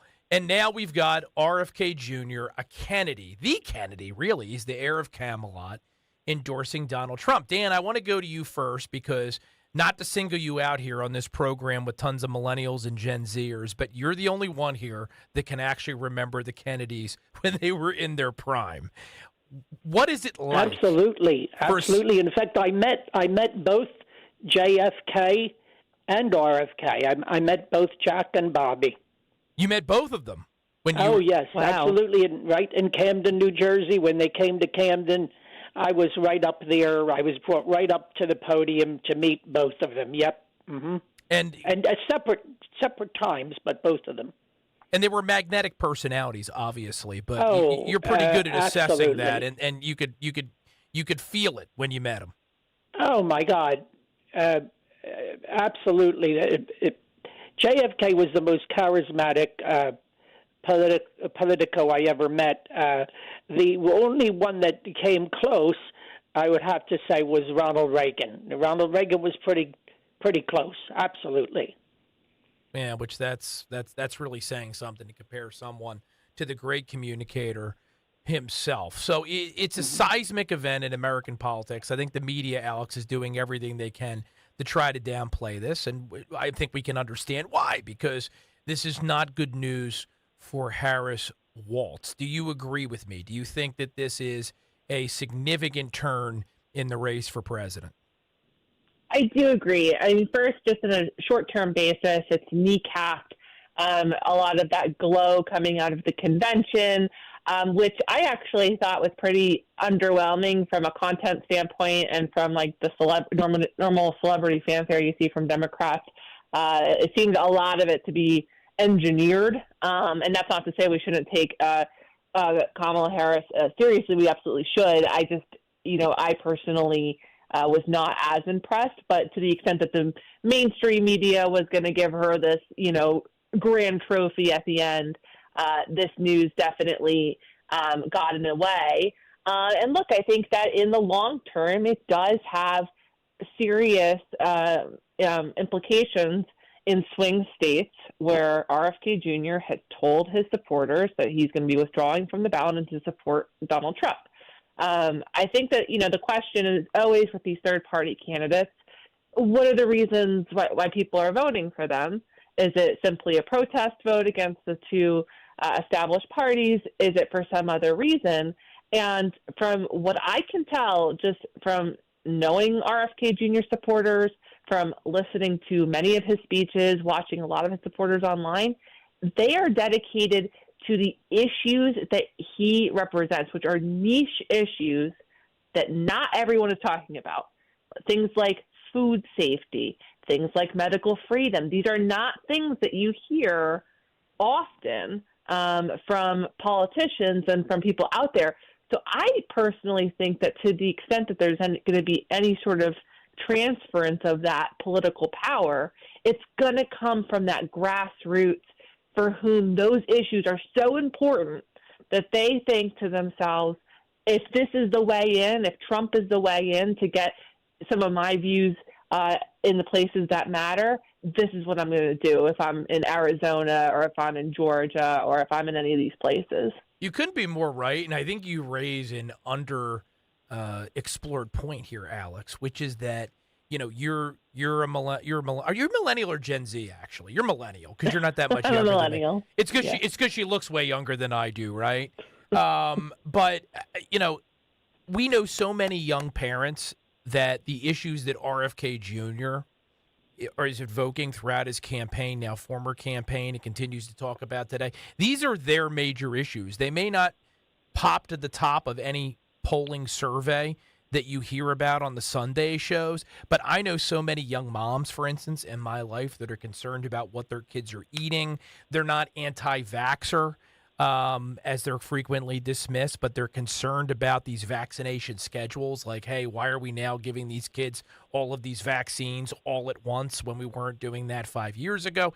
They're asking questions, and they're being called kooks and dismissed and told to shut up and get in line. So I agree with you. I think that RFK Jr.'s endorsement of Donald Trump can definitely appeal to many of those voters and make them believe, and this is the key here, that voting for Donald Trump is going to have a meaningful impact for the issues that they care about. Dan, I'm assuming that you watched the RFK Trump rally out in Arizona. Oh yeah. Yeah, I thought it was extremely well handled and very exciting. The timing of it, I thought, was perfect. And, here's something that everybody seems to be missing, Matt, and that is that Trump was actually very clever and very patient and a really good strategic politician in the way he handled this. He had been courting RFK for quite some time. They had telephone conversations. They had 2 in-person meetings.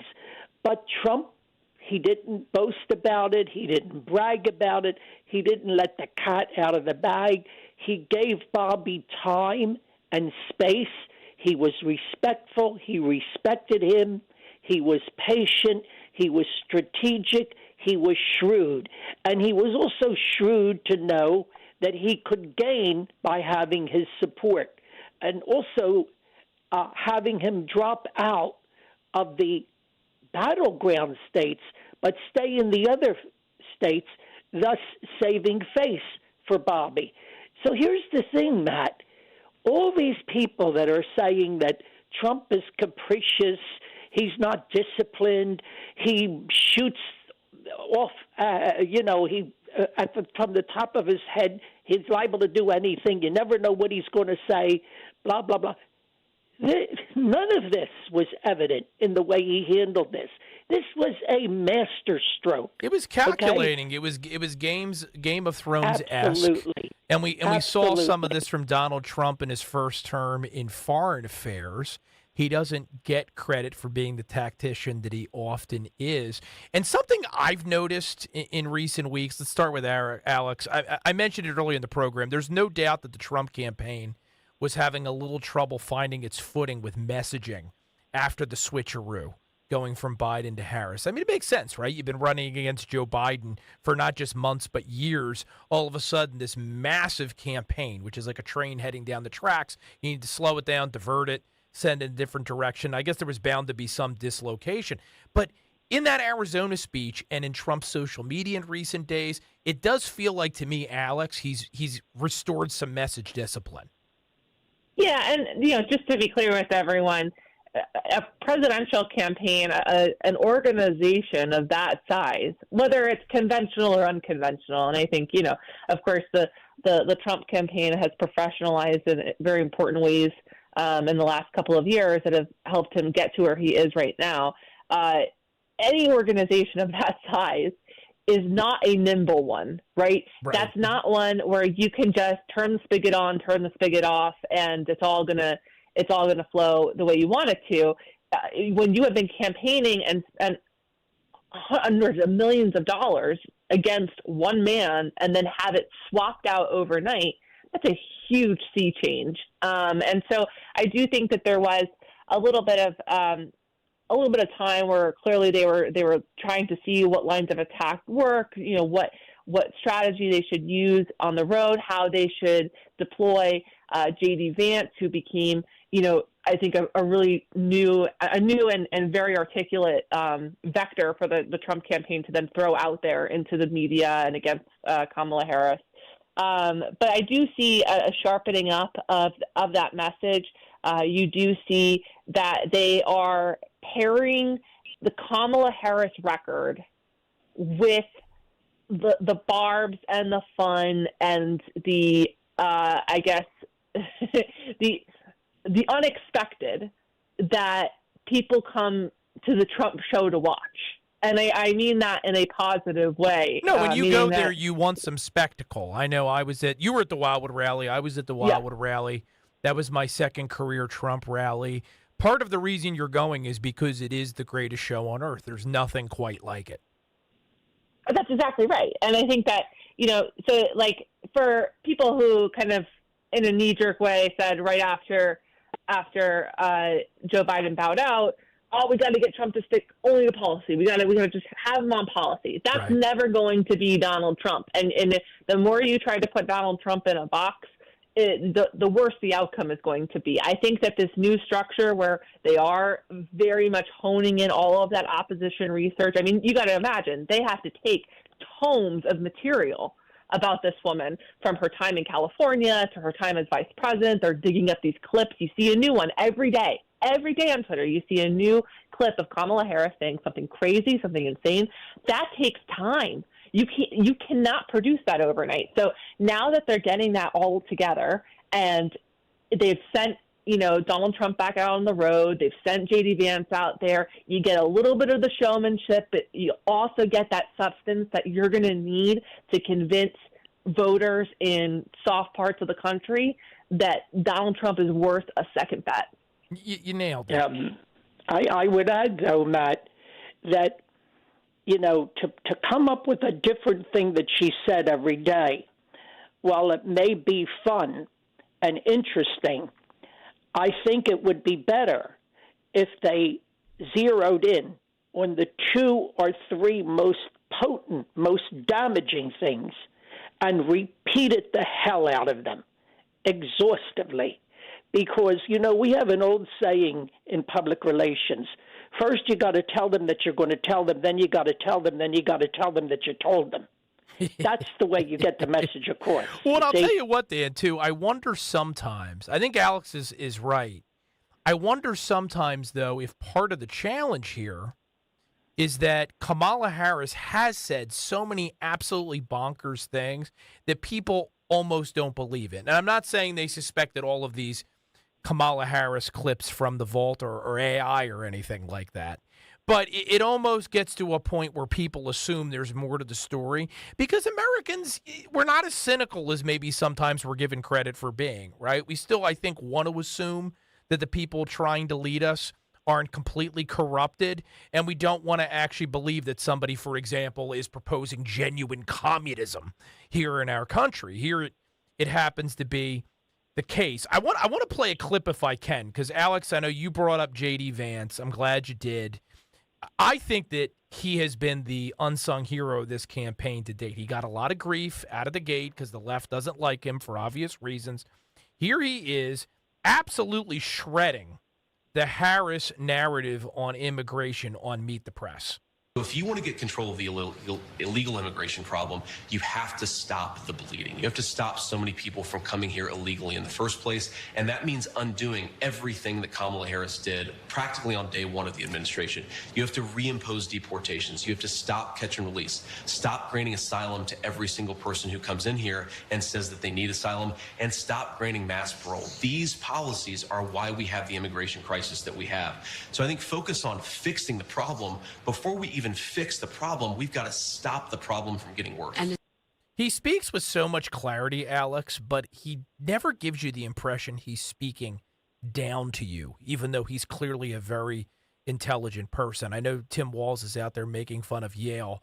I doubt he could have accomplished in his life what J.D. Vance has, at least without lying about it. We know that Walz makes up plenty of accomplishments that he's never actually achieved. You're a Pennsylvanian. Dan's got a lot of history in Pennsylvania, too. There's apparently a Trump plan, Alex, to really deploy J.D. Vance heavily in Pennsylvania down the close here. They're saying he's practically going to live there. Do you think that's a good strategy, and you think he's going to be effective?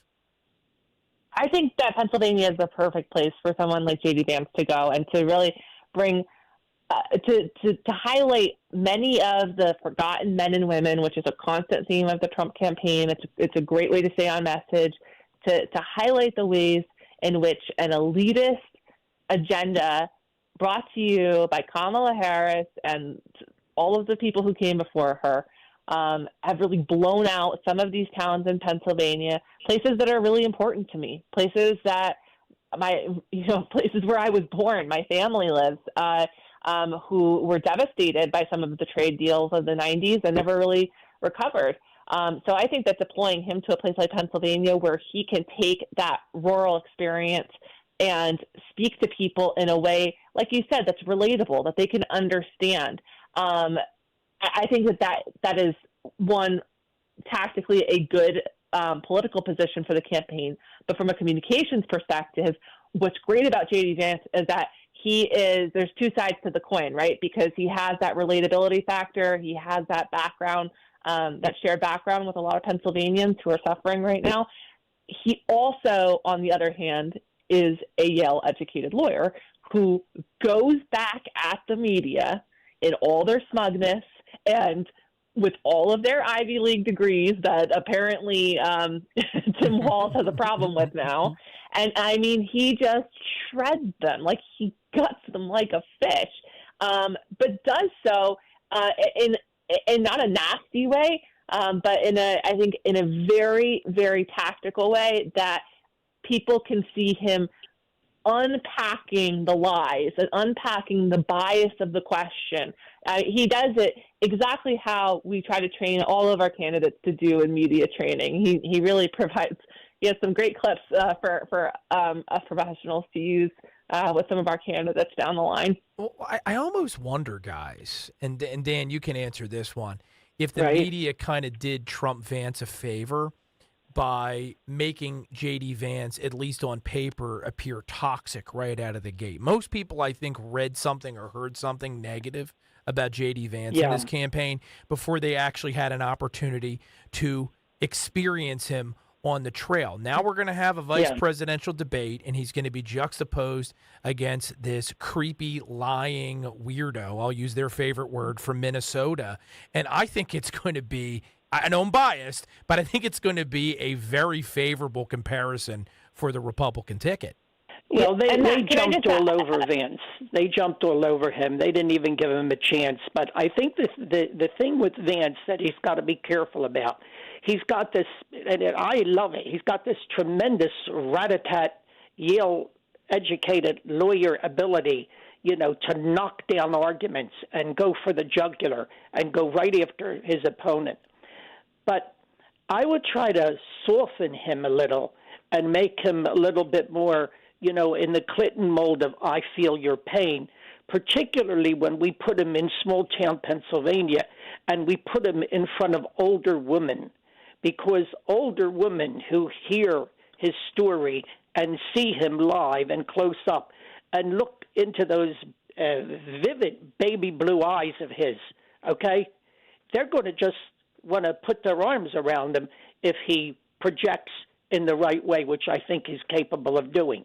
And he also has to be careful in the debate with Walz that he doesn't go overboard in, completely smashing Walz and laying him out, because Walz will come back as this, folksy Midwesterner, neighborly guy, and you've got to be careful about that. I don't know what Alex thinks about this.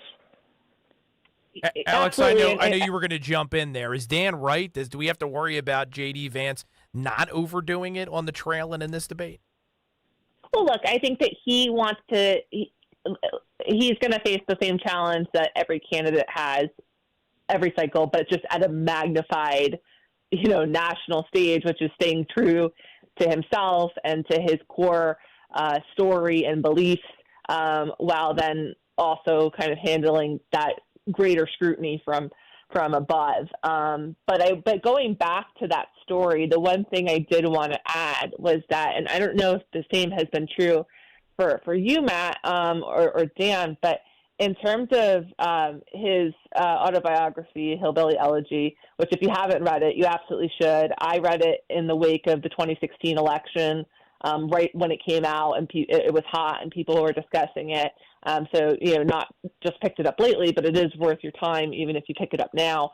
I have to tell you, I consistently, when I go on to my apps, Kindle, Apple Books, to see, to pick out a new book to read, to look at something, I see it at the top of the charts in my Netflix queue, and Netflix is not kind to us conservatives. No and way. It's a movie I've already watched. So why would they be suggesting I watch it again unless other people are clearly watching it? And then just a quick anecdote. As you know, Matt, I recently had surgery on a broken elbow that has been persistently a problem. And I'm not laughing because it's funny. It's because it's always something with our poor friend Alex. It's really ridiculous. And my poor husband who puts up with it. But no sympathy for that guy, for the record. No sympathy whatsoever. The nurse who was putting in my IV, she said, "Oh, I was watching a movie last night." Because she just was hearing the news around us. She had no idea that we were political or anything like that. She said about the VP, and my mind immediately went to, oh, she saw something about Kamala Harris, well, because she's still the vice president and whatever. And she's like, yeah, it seems like he had a really hard time, like a really inspiring story. And I realized she's talking about J.D. Vance, and this is just like a regular person, and so there have to be people out there, just by the charts that we see, by people that I'm talking to, who are finding this story on their own outside of the mainstream media chatter. Yeah, see, ladies and gentlemen. How old was this nurse? Was she a middle-aged woman or what? She was a younger woman. She must have been, if you can consider me a younger woman, I guess she was around my age. You count as younger.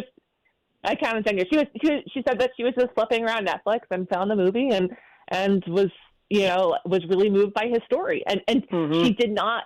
She offered no other political context.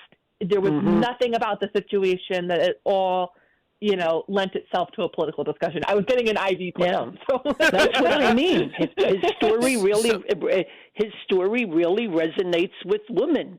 So the two takeaways from all this, guys, are agreed. that J.D. Vance resonates, and anyone that's younger than me is absolutely younger. Alex Wilkes, Dan Cerrucci, thank you a million times for all you contributed to the program tonight and have contributed over the course of time. Ace Analysis, as usual. We'll be pulling you guys back on soon, whether you like it or not. Sounds good, Wonderful. Matt. Thank you. And hopefully, Alex, no other broken bones between now and then, please. We pray. Thank you, guys. That's Alex Wilkes and Dan Cerrucci. You're listening to the Matt Rooney Show. A very brief break, and then back to close out in a second. High school football is back. High school football is back. And so is the Friday Night High School Football Scoreboard Show. Join Daryl Dobis, James Bailey, and Matt Dentz. Friday nights 10 till midnight for a rundown of all the big high school games in the region and expert analysis. The Friday Night High School Football Scoreboard Show. Friday night at 10. Only on Talk Radio 1210 WPHT, and the free Odyssey app. When you need to know, depend on KYW News Radio 103.9 FM. The feds are trying to stem the rise in identity theft that is costing Americans considerably more money this year than last year. A hurricane is drenching the east side of the Big Island, Hawaii. 2 astronauts who went to the space station on Boeing's Starliner are stuck there until they can catch another ride home. Get the latest anytime on KYW News Radio. Now on Crystal Clear 103.9 FM. You've never needed us more. Is the Mazda CX-50 truly both rugged and refined? Can the CX-5 be both beautiful and invigorating? Is the CX-90 roomy and responsive?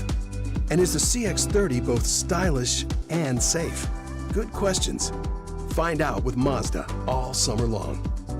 Visit Piazza Mazda of Westchester and Reading for financing as low as 0% APR for 36 months on select new models. Hi, this is Dom Giordano. Back to school. Life gets busy. No time to cook. Don't worry. Captain Chucky's to the rescue. Locations everywhere. Let Chucky's help you with quick, delicious, and fresh meals perfect for your hectic schedule. Visit WeLoveCrabCakes.com. Hi, I'm Angie Hicks, co-founder of Angie. When you use Angie for your home projects, you know all your jobs will be done well. Roof repair? Done well. Kitchen sink install? Done well. Deck upgrades?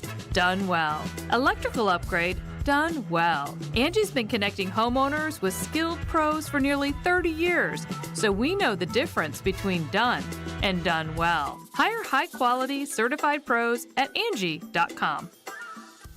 Don't miss the Labor and Energy Show with J-Doc and Krause, brought to you by Advocacy United, this Saturday night at 6. Find out about the important issues that'll affect you. The Labor and Energy Show, Saturday night at 6 on Talk Radio 1210 WPHT. For eligible individuals, 18 and older only. Results vary. See website for details and important safety information.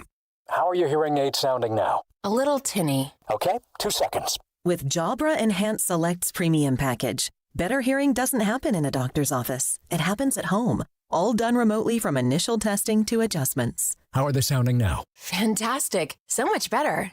You get the same advanced hearing aid technology and professional support you expect from a clinic at a fraction of the cost. And if you have any issues, we'll make adjustments 7 days a week, no charge. Oh, you people are wonderful. Our premium package includes hearing aids, 3 years of follow-up care, plus a 3-year warranty with loss and damage coverage, and a 100-day money-back guarantee. I hear better than I ever thought possible. Save $300 on Enhanced Select 500 hearing aids automatically at checkout. Just go to JabraEnhance.com/try. That's JABRA Enhance.com/try. JabraEnhance.com/try. Calling on Blackwood to follow 1210 WPHT on the free Odyssey app. Download it now.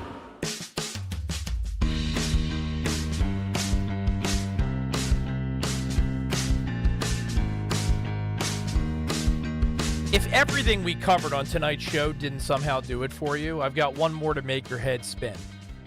You got to go check this out over at the Washington Post that has some of the nuttiest columnists in the country, and that's really saying something. There is an article from Catherine Rampell, and I'll give you a little taste. Move over Ryan Gosling. The modern female fantasy is embodied by the man who might become our first gentleman. She's talking, of course, about Doug Emhoff, who's Kamala Harris's squeeze.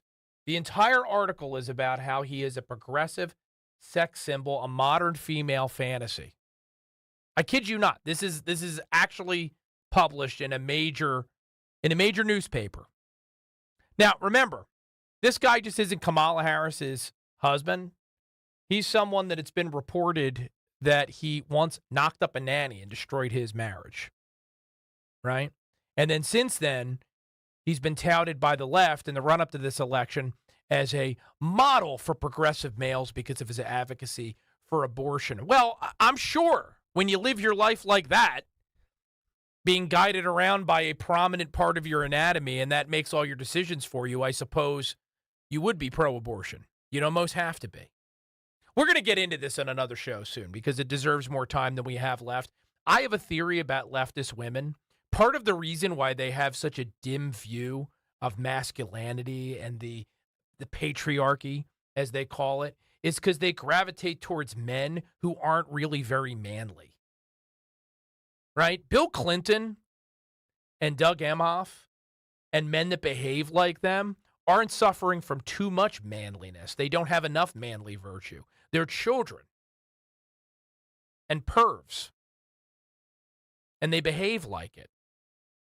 So if you're a lefty lady out there, one of J.D. Vance's cat ladies, and you don't like the selections you're finding, maybe you need to change your criteria. I'm just saying. Update your profile on whatever dating app people are using this age. I don't know anymore. What is it? Tinder? Is that what people are using? I have no idea. Yeah, you're a happily married man like me, so we have no idea. I'd say mostly Hinge. Hinge or Bumble is the main ones these days. Well, Bumble would be a perfect place to meet somebody like Doug Emhoff, and I'll leave it at that. Thank you to our producers. Thank you to our audience. Remember, next up, Walter Sterling. I'll be in for Dom Giordano tomorrow at noon. Until then, stay safe, stay sane, keep fighting for this greatest nation in God's creation. It's worth it.